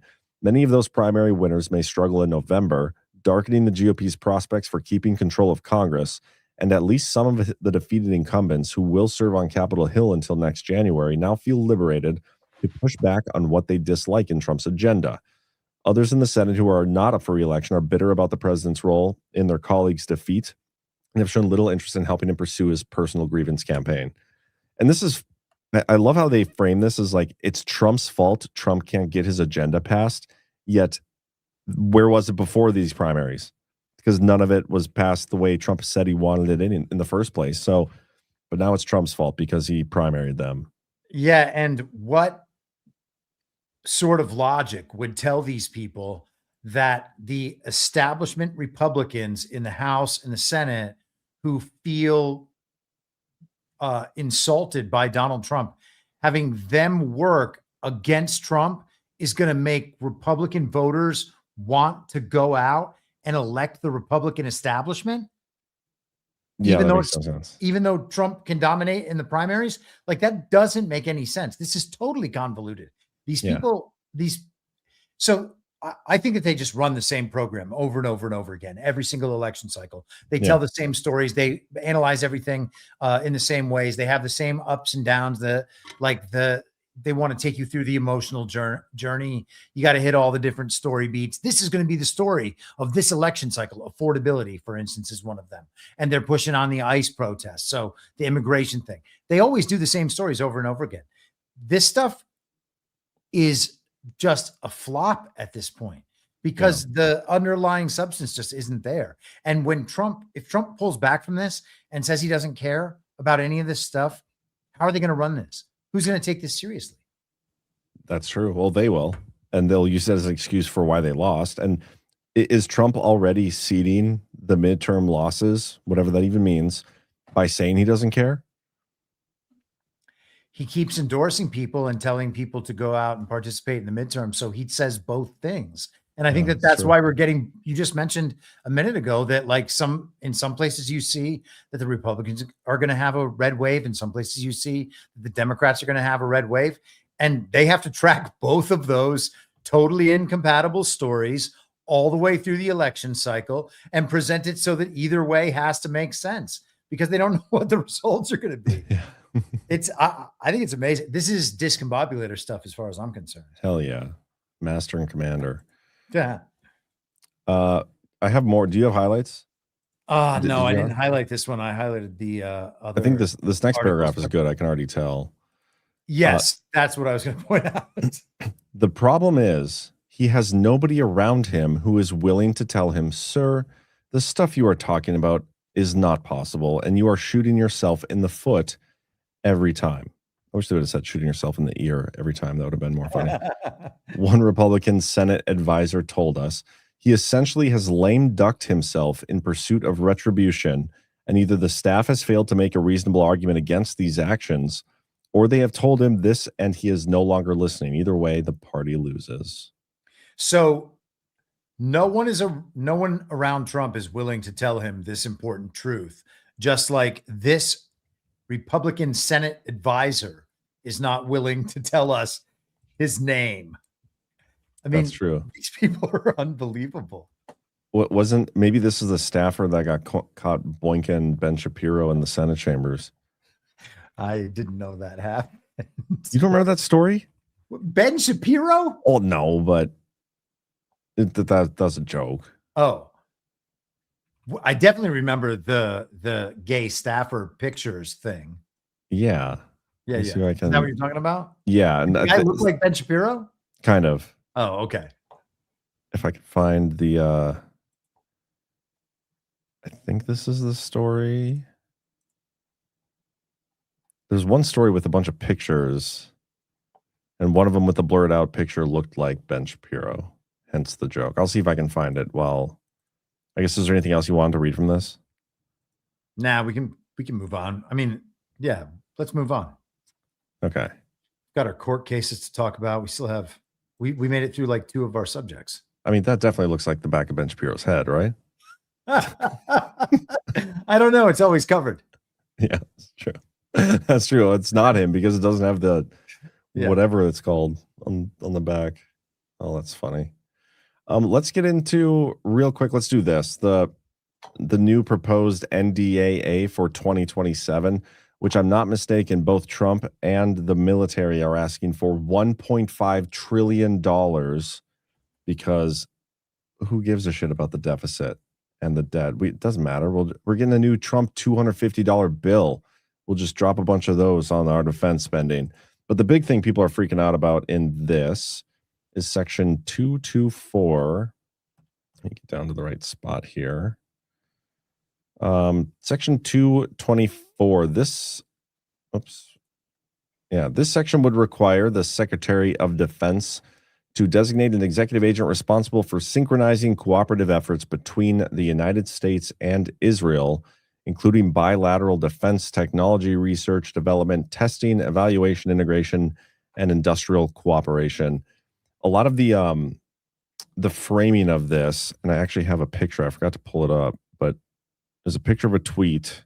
He deleted the tweet, and I wonder if this is why. But the first bullet point was full merger. U.S. and Israeli forces operate as one, closer than NATO. And that's the framing everybody's going with. It's like the United States and Israel, they're just going to be like one force moving forward. But that's not at all what this is.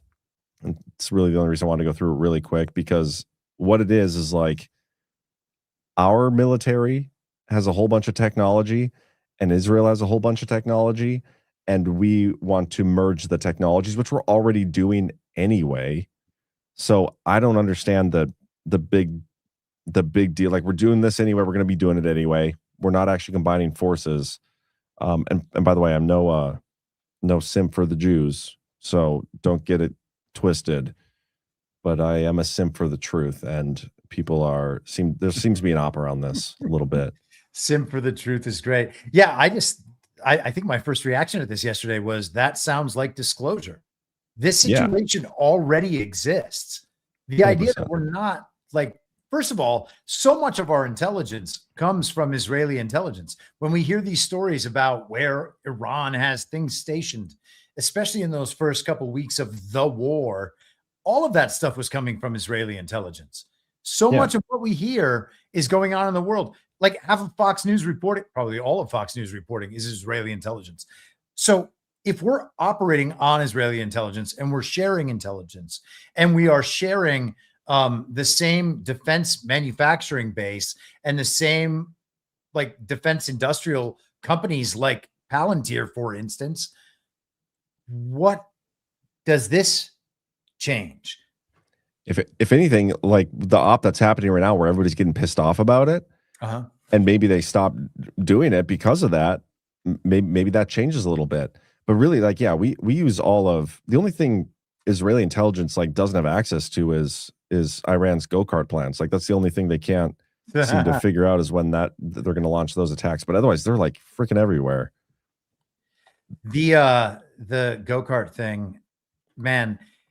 Victoria Nuland and Mike Pompeo debate. They did one of those monk debates. There's like this organization in Canada that hosts these debates. And so they debated John Mearsheimer and Stephen Walt. And it was really incredible because all of them are pretty middle of the road, globalist, like interventionist normies. And you've got the realists, Mearsheimer and Walt, who, to be fair, gave a much better side of the debate than Nuland and Pompeo did. But all of them just kind of accept all of the stories about all these conflicts and about all of geopolitics as told in the mainstream media and by the military industrial complex as well. I don't know where people think all this information is coming from. I don't understand how anyone could believe that when we get the reporting about all of this stuff, it's from like a reporter deeply committed to the truth. This star journalist has figured out exactly what's going on in the military or going on in some hotspot around the world. That's not what it is. It's think tanks and intel organizations just laundering information to everyone. And then we just believe it and then act as though it's true, even though we know, well, it can't be entirely true. We know it definitely can't be entirely true, but it's the best that we can get. So we're going to pretend it's entirely true. And then we're going to have conversations as though it is entirely true. And then we're going to make big decisions like, yes, we support the bombing and killing of 50,000 people over there and another 20,000 over there. We got to bomb this and nuke that. We got to build this thing to stop those guys. It's like, you don't know any of this shit. Do you think that's a generational thing? Like, because all those people on that stage are boomers and beyond. And I think the younger generations who are growing up with technology and like more familiar with AI and all those things, they're more apt and quick to question things. They've also had it a lot rougher. And so they're like pissed off, and they have a more, I don't know, like their worldview is just much more like scorned, I would say. Like the government sucks, everything sucks. Like we were promised all these things and none of it's true. You're all liars. We're the boomers and like the mainstream media, like that's all just, we're going to trust what this person says because that person said it and that person has a degree and that person works for this organization that's super trustworthy. So all of these stories coming from those sources are 100% true, but they will never, like, I think that divide until all the boomers die off, no offense to any boomers watching, we love you, but until like that'll never go away because that's a generational thing. Well, there's definitely a generational aspect to it, but you don't have to be of any particular age to solve the epistemological problem or to be infected by that mental disorder that has been conditioned into us to believe bullshit from authority. And, you know, as based and red-pilled as the younger generation might be, you know, one of their Burning Bright would say cognitive ciphers, one of the ways that they determine whether or not something is true is just reflecting whether or not it's saying something bad about Israel, because they think if someone's saying something bad about Israel, well, then it's got to be true. And this is no defense of Israel. Israel does plenty of bad things and probably shouldn't exist in the first place. And it's certainly not the biblical Israel. Okay. Yeah. So I'll say whatever things. But Jesus was a Jew, Chris. Oh, yes. Right. Come on. that also is incorrect. The word in the Bible is Judean. You know, that's not the same thing. Yeah. So anyhow, I think it's an epistemological problem with how people come to form beliefs. Like they will read. I was just thinking as you were going through some of that, the bill there, that like Marjorie Taylor Greene comes out and she yells about this thing, joining the chorus, like, oh, we discovered that the United States is merging with Israel and it's Trump's fault. He's the one who wrote this in this congressional piece of legislation. And obviously he's got nothing to do with that. But the fact that she says that's the correct interpretation of this legislation, now you're presenting a different interpretation based on reading it. Now, I doubt Marjorie Taylor Greene read it because she's on vacation with Thomas Massey and the guy from RSBN down in the Caribbean somewhere and no longer in Congress. So why is she reading it? I don't know. But she has an opinion about it. And because she was in Congress, that means she's in a position better than you to know what the bill that she didn't read and you did says. And so when people are forming beliefs that way because they see people they trust on Twitter telling them things, like that's not ahead in any way of boomers who are watching Fox News and believing it because Sean Hannity said it. Those are the exact same things.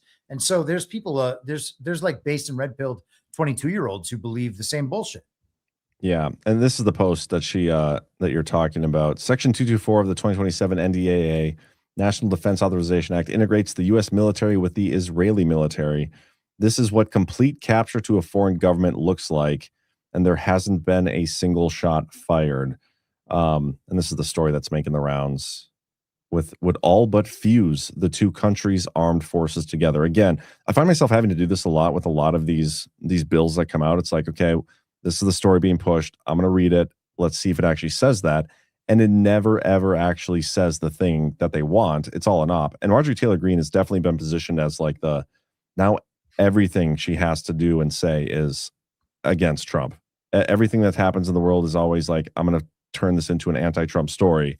This is another example. But I think you're right. Like even Thomas Massey going against this and other things probably hasn't actually read it. And it's a short section, guys. Like, you can all go read it. It does, yeah, like our military and research and all these things, we're going to be doing those together. We already do them together. This is no different than what we do with any of our allies. So the fact that it's in here, like one of two options, like we said before, and it's probably the one where it's like, yeah, exposure on this, putting in a bill, something that's already being the case. It's probably more of an exposure op than anything. So I think you're right about that. And what would it mean to be closer than NATO? Like what's our deal with NATO? We supply all the troops. We supply all the direction, as we talked about last week, of the forces. We supply all the money. And then we come to the defense of all those countries that are unable to defend themselves. So if we had that same relationship with Israel, that would be a bad thing. I get it. Except we have had that relationship with Israel for the entire time that Israel has existed. So again, what's different? And if that wasn't the case, if we had no connection to Israel's military or to Israel's military, and we were all sovereign countries acting on our own, and something like this came up, I would have the same opinion as people and be like, hey, no, we can't do that. But we're already doing that shit. So there's no point in getting upset that we're discovering we're doing it, right? There's no point in putting the blame on this thing, but it still does make sense on some level to like chimp out a little bit, just chimp out about the right thing. Yeah. Also, speaking of NATO, in the bill, there's a part in here where they try to make it more difficult for Trump to withdraw troops, not only from NATO, but also from South Korea. They have a section in here where you can't use it would add to the certification requirement in cases involving the withdrawal of members of the armed forces or Department of Defense equipment from countries within the area of responsibility of the U.S. European Command, an assessment that repositioning such personnel or equipment to NATO's eastern flank was not feasible. So they have to like justify why they would be withdrawing troops. Where's the Korea part? That was the NATO one, and let me find the Korea one. That's really something, because we've talked about that, the pullout method. Yep. This section would extend to the fiscal year 20, the prohibition of funds related to oversight of United States military posture on Korean Peninsula. Amounts authorized to be appropriated by this act may not be obligated or expended. I know there's a part in here where it talked about withdrawing troops. I mean, it's just interesting to hear that that's still ongoing, because, I brought that up early on in the Iran thing when we were hearing that we're running out of ammo, how we were shipping some in from South Korea, the proxy state known as South Korea. I wonder if this is it. Section 1268. Let me look this up quick, because this must be the one where it's like you cannot use funds to lower the number of troops that are there. Just like you can't use funds to lower the number of nukes that are there. Prohibits the administration from using funds to reduce military forces on the Korean Peninsula without congressional notification. So they extended that again. That's what it is. So it was in last year's NDAA, and they're putting it again in this one. So yeah, they're trying to affect Trump's withdrawal. And the last one we should talk about here real quick in this bill is PSYOPs. We've talked about PSYOPs so many times. There's a section here where we are raising the amount of money that we're putting towards PSYOPs, $340 million. This is in thousands. So $609 million. And there's a sub item here that says AI-based IO agentic assessment. And when I typed that into AI to learn what it was, its best guess was, let me pull this up here. It probably means an AI-powered assessment of information operations using autonomous AI agents to analyze narratives, influence activity, messaging networks, or threats. In plain English, we use AI agents to analyze information environment and assess what narrative actors, risks, opportunities, influence patterns, or manipulation campaigns are happening. And so they probably also use AI to actually conduct a lot of these PSYOPs. And so now this is, they're overseeing the AI to see how their AI PSYOPs are working against each other. Really, really silly, but it's in there. PSYOPs, $340 million. Eventually, it's just going to be the machine talking to the machine about what the machine is doing. I feel like it already is that, though. Kind of. Yeah, especially the dead internet theory and whatnot. That's interesting stuff. I know we talked about it last night. We don't have to get back into it, but yeah, it is. Oh, weren't we going to talk paper terrorism? Did you still want to do that? Nah. I mean, I looked up a little bit more of it. I don't know, man. I think maybe I kind of overstated the case on some of it. I thought I was going to be able to find a bunch of examples, and I haven't been able to nail down good examples. And without the examples, I don't feel a need to like pursue it on the show. Although I'll check into it again this week. Okay. Well, then let's move into kind of the last two items here. I think we have two of Trump's big cases: the IRS lawsuit And then we have the Kennedy Center situation. And these were, there were two rulings this week that actually, like just in the last 48 hours, I think that kind of go against Trump a little bit. Judge reopens Trump's IRS suit and questions his weaponization fund. We talked about this on last week's Power Hour, so it's fitting we talk about it again right now. The ruling was a blow to both President Trump, who had voluntarily dismissed the suit last week, and to the Justice Department, which used the suit to establish a fund likely intended for Trump allies. Federal Judge Miami reopened his $10 billion case against the IRS in a striking turnabout, saying that she wanted to investigate the grievous allegations that the hasty deal to resolve it was premised on deception.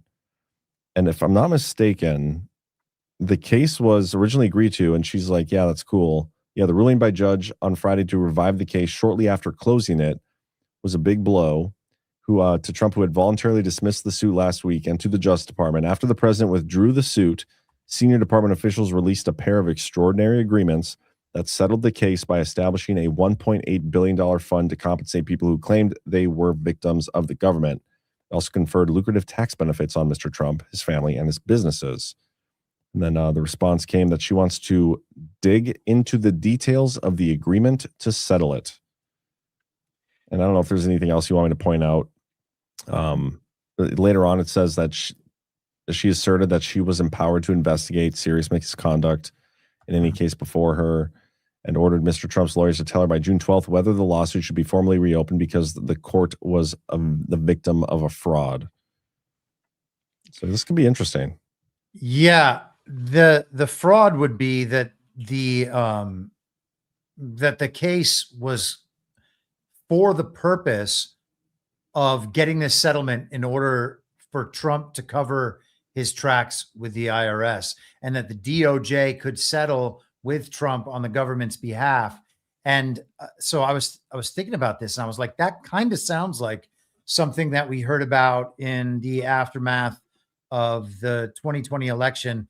And I'm not thinking of the guy's name right now. If CanCon's in the chat, he'll know it immediately. But he's an attorney out of Kansas, I think. And he was handling the man, I think his name is Jesse, the truck driver who went from Bethpage, New York to Lancaster, Pennsylvania with the ballots in the truck. And then the trailer by the morning had disappeared. And he did another long press conference about the influence of Facebook and CTCL and some of the rest of it into the election. And one of the things that he had focused on at one point was that they would have what they call like friendly lawsuits, where one party would sue the other party so that the resolution of their case would provide like a binding legal mechanism to change the system in ways that legislation and regulation could not or would not or had not changed the system. And then the other aspect of that was like a consent decree, like the one signed between Brad Raffensperger and Stacey Abrams. So with a consent decree, the court kind of weighs in and approves like, yes, this is okay. And so then you've got the imprimatur of the court on that. And then that basically becomes law, even though it wasn't legislated and didn't go through the rest of the proper process. So the court is kind of like this tool for legitimization if you can bring up a case and then have it settled in an appropriate way because the two parties agree to settle it that way.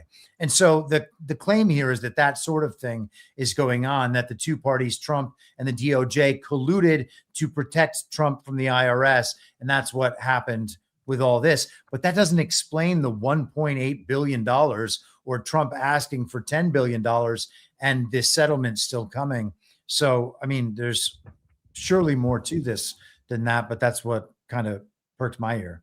Yeah, I think you're talking about Phil Klein, if I'm not mistaken. Phil Klein is exactly what I'm talking about. Yes. Yeah, Phil Klein, Jesse Morgan, that whole thing.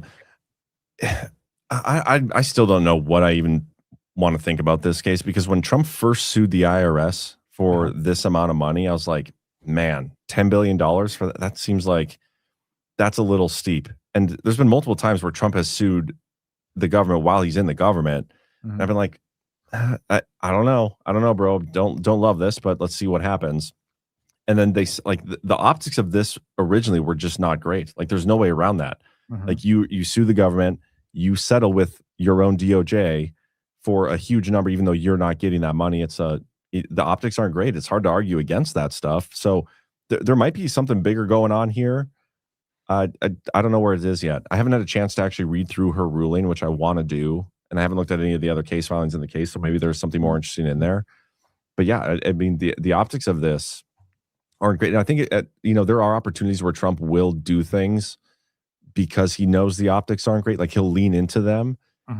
But then at the end of the day, like however it gets worked out, it's usually something that is, okay, well, this is probably more in line with what the actual Constitution said we were supposed to do. Is a judge allowed to accept a ruling like this? Like a settlement like this? They didn't do it with the Hunter Biden situation where they tried to do a settlement and the judge was like, well, no, that's not cool. We're going to keep moving forward. They caught them in a lie and kind of a sweetheart deal. I don't know. Yeah, hard to say on that. One of my big picture theories since, I don't know, 21 or 22 is that one of the purposes of all this legal stuff is to actually force the process to go all the way through. Because if you get the right kind of case that can force a decision on particular issues, you can actually end up busting through a bunch of this court precedent and all of these distortions in the system. And I believe that court precedent is a distortion in the system.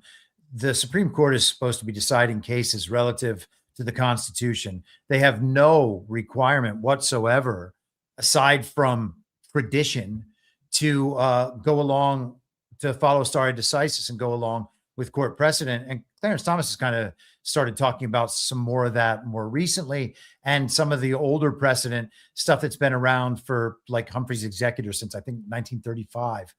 These things are being chipped away. And the only way that happens in a way that the public understands them is by cases being brought that can get them to that point. And so some of these cases seem like really contrived. And this is one of those. And I just, that's my framing for all this stuff. I think about what constitutional issues can be resolved when this case is seen all the way through to the end. And if those make sense and align with the rest of what Trump's project is, I have to think that there's at least some chance it's happening for that reason. Yeah. One other way to look at this, and I don't know if I'm right about it, obviously, but just some speculation on my part.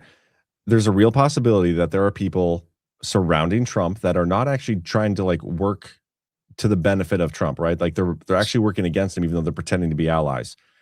I've always looked at Todd Blanche a little side-eyed because of the Epstein op. Like originally it was Pam Bondi, but the way he was handling it was not great. I think that was an op against Trump, and I think the way it was handled and the way it was rolled out, none of that played well for Trump. And it was Blanche was the guy running it. And the way this article is framed, and you read through it, if this ends up being something that maybe there was some sort of wrongdoing here and they try to pin it on Trump, it was Todd Blanche and Boris Epstein that were kind of at the center of it. Let me read a little bit of this article. Time was running out. President Trump had sued the IRS for $10 billion, and a federal judge was pressing the Justice Department to explain how it could muster an independent defense of the agency against the man who ultimately controlled it. Behind the scenes, the job of addressing the vexing problem of how to settle the suit fell to a tight-knit group of lawyers, all of whom had allegiance to Trump. On one side of the talks was a Justice Department run by Todd Blanche, the acting attorney general who once served as Mr. Trump's criminal defense lawyer. On the other were the president's private lawyers, among them Boris Epstein, who was a former client of Mr. Blanche's. Mr. Epstein played am I saying that right? Epstein? Yeah, Boris Epstein. Yeah. Epstein played a significant role in moving forward the deal to end the suit, coordinating and holding discussions with all of the sides involved. Mr. Trump, the president's personal lawyers, and the Justice Department officials, according to multiple people familiar, they were so closely held that some senior White House officials told others that they were blindsided, learning of them only once the agreement was nearly complete. In the end, the solution did not give Trump what his lawsuit demanded, which was simply to move funds from the Treasury Department into his own pocket. But the agreement that was reached was still a big victory for the president and his allies, the $1.8 billion fund. This article is based on interviews with more than a dozen people who discussed the internal deliberations. There's one more part I wanted to read here. Shoot. Should have highlighted it. I'll see if I can find it. But any thoughts on that theory? Could this be an op against Trump potentially? I think it's great for you to bring that up and for that to be one of the things that's kind of in the back of our head.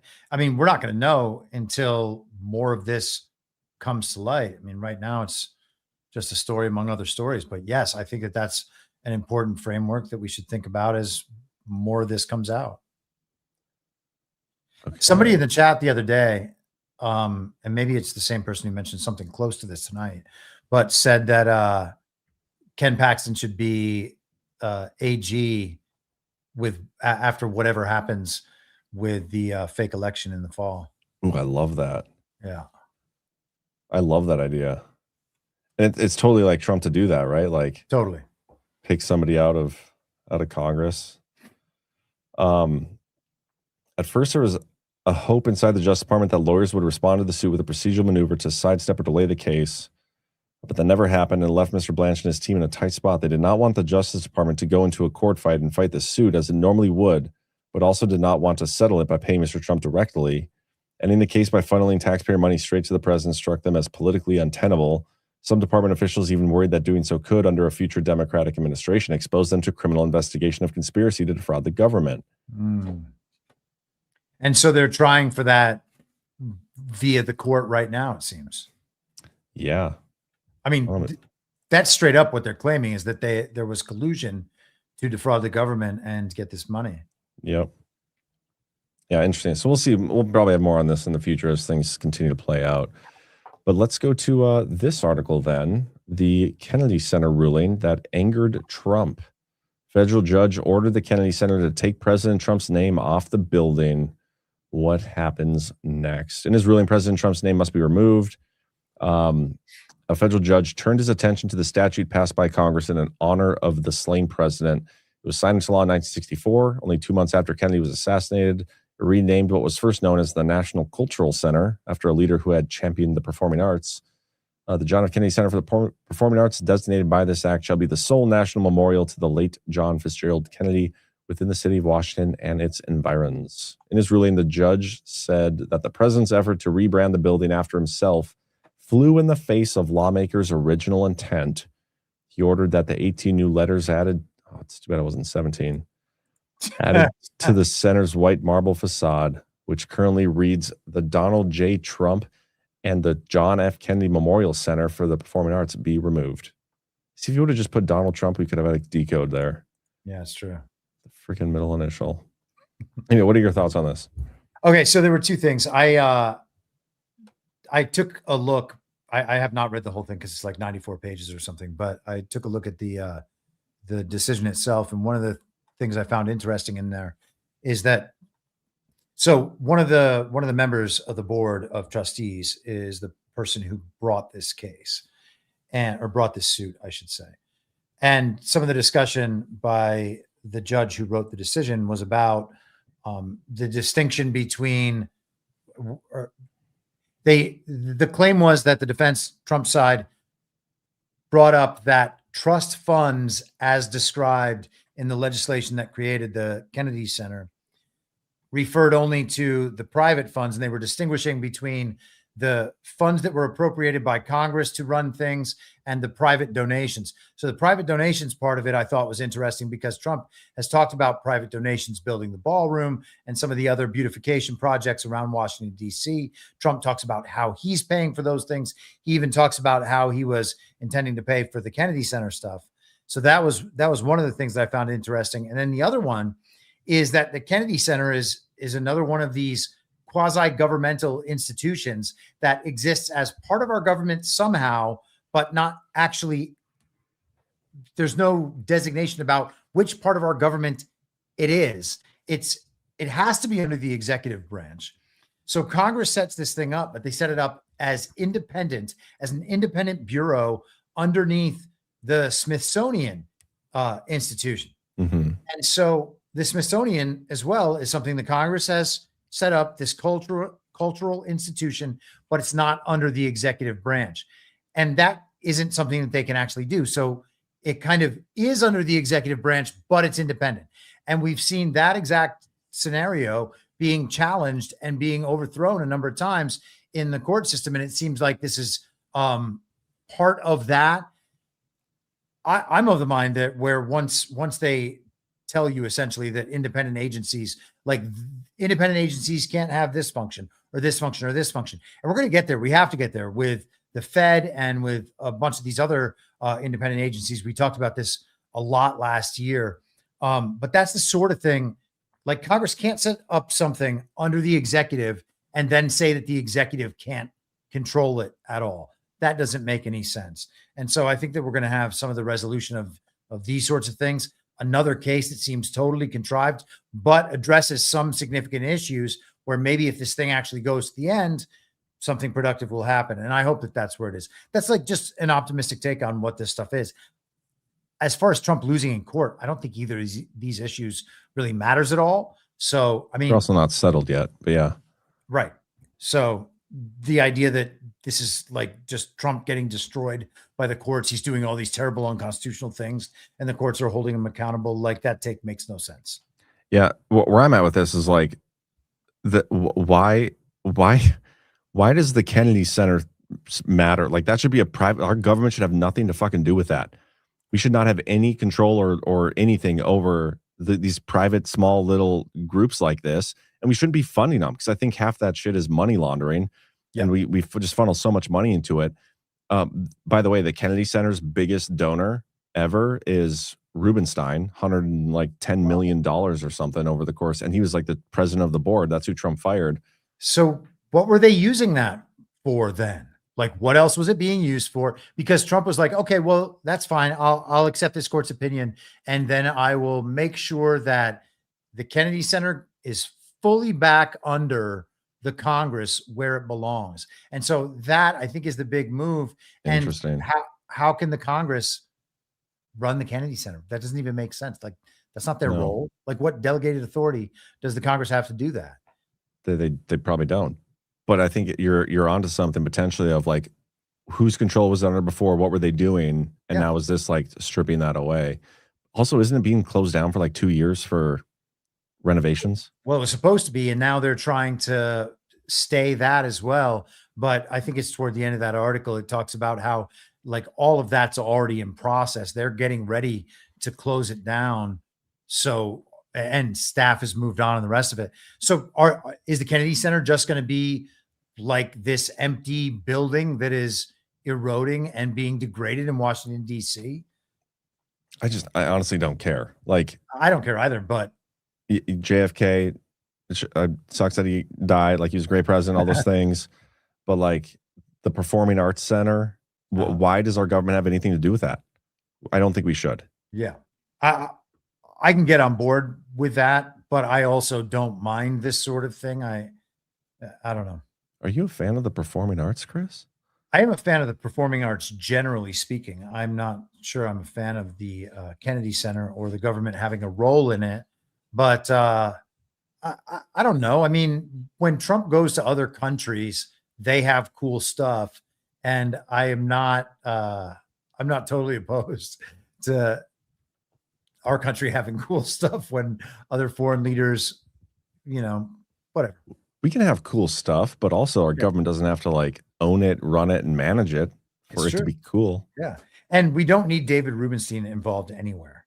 No, we do not. But he's involved everywhere. Like everything historical, the dude has like, was it you who said, who shared that clip of like him owning the Hitler's micro penis or something? I'm pretty sure that was you. I don't remember, but we probably made jokes to that effect. We did make lots of jokes to that effect.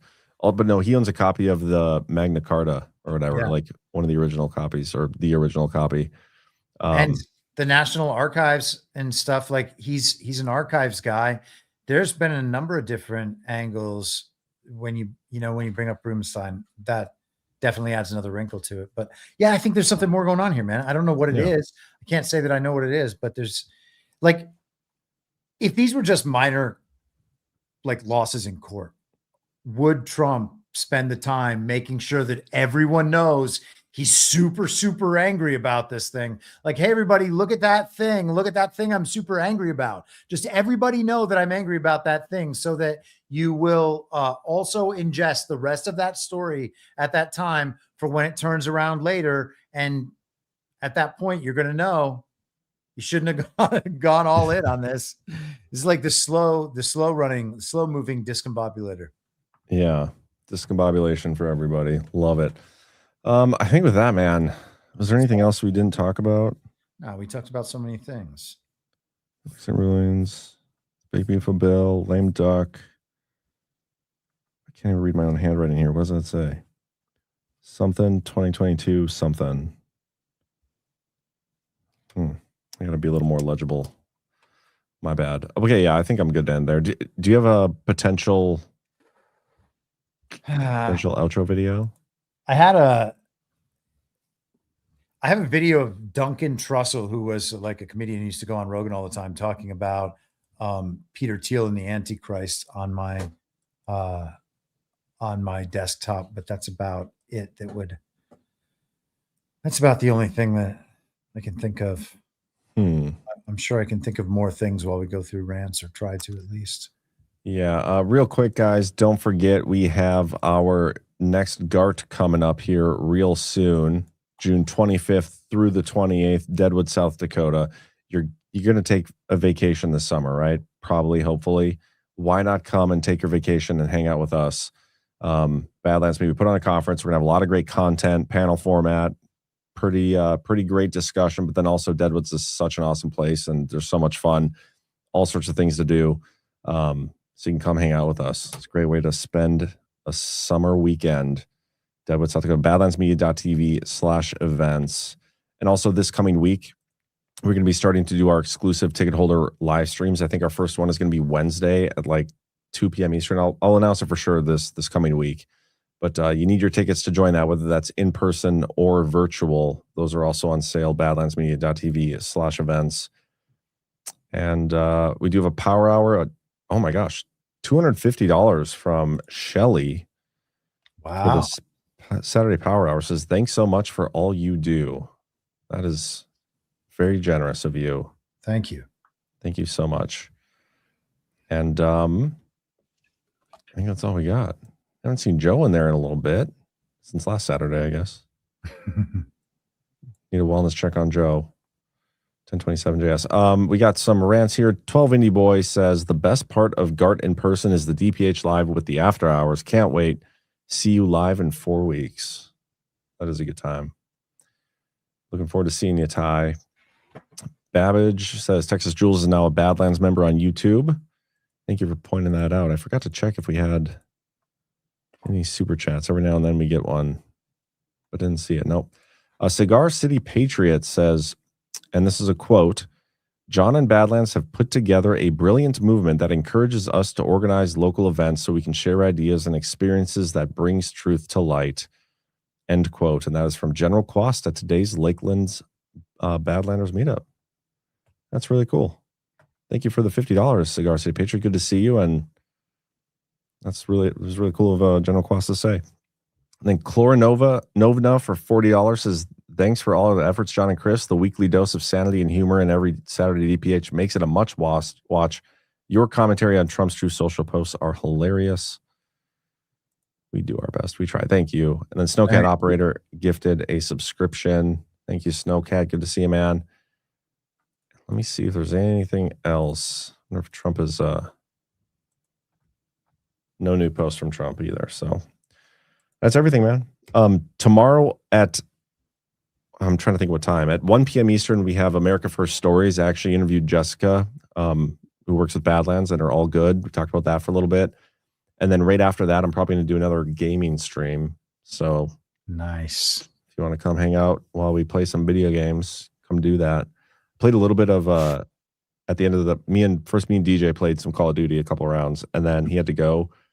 And so I played some of the new James Bond game. It was kind of interesting. Wow, really? I thought that was only on PlayStation. I have Steam, so I can like download it. Oh, wow. Cool. Yeah. I found Norm Macdonald talking about meeting Trump, so maybe we should just play that. Ooh, let's do that. All right, hit that thumbs up, everybody. Appreciate you guys. And what's the movie this week for you? Story Hour? We are doing The Godfather. Oh, hell yeah. Yeah. It's going to be cool. Burning Bright's never seen it. What? I swear. Even I've seen that. That's weird. To be fair, he was talking about Saving Private Ryan last week, and I have never seen that. What?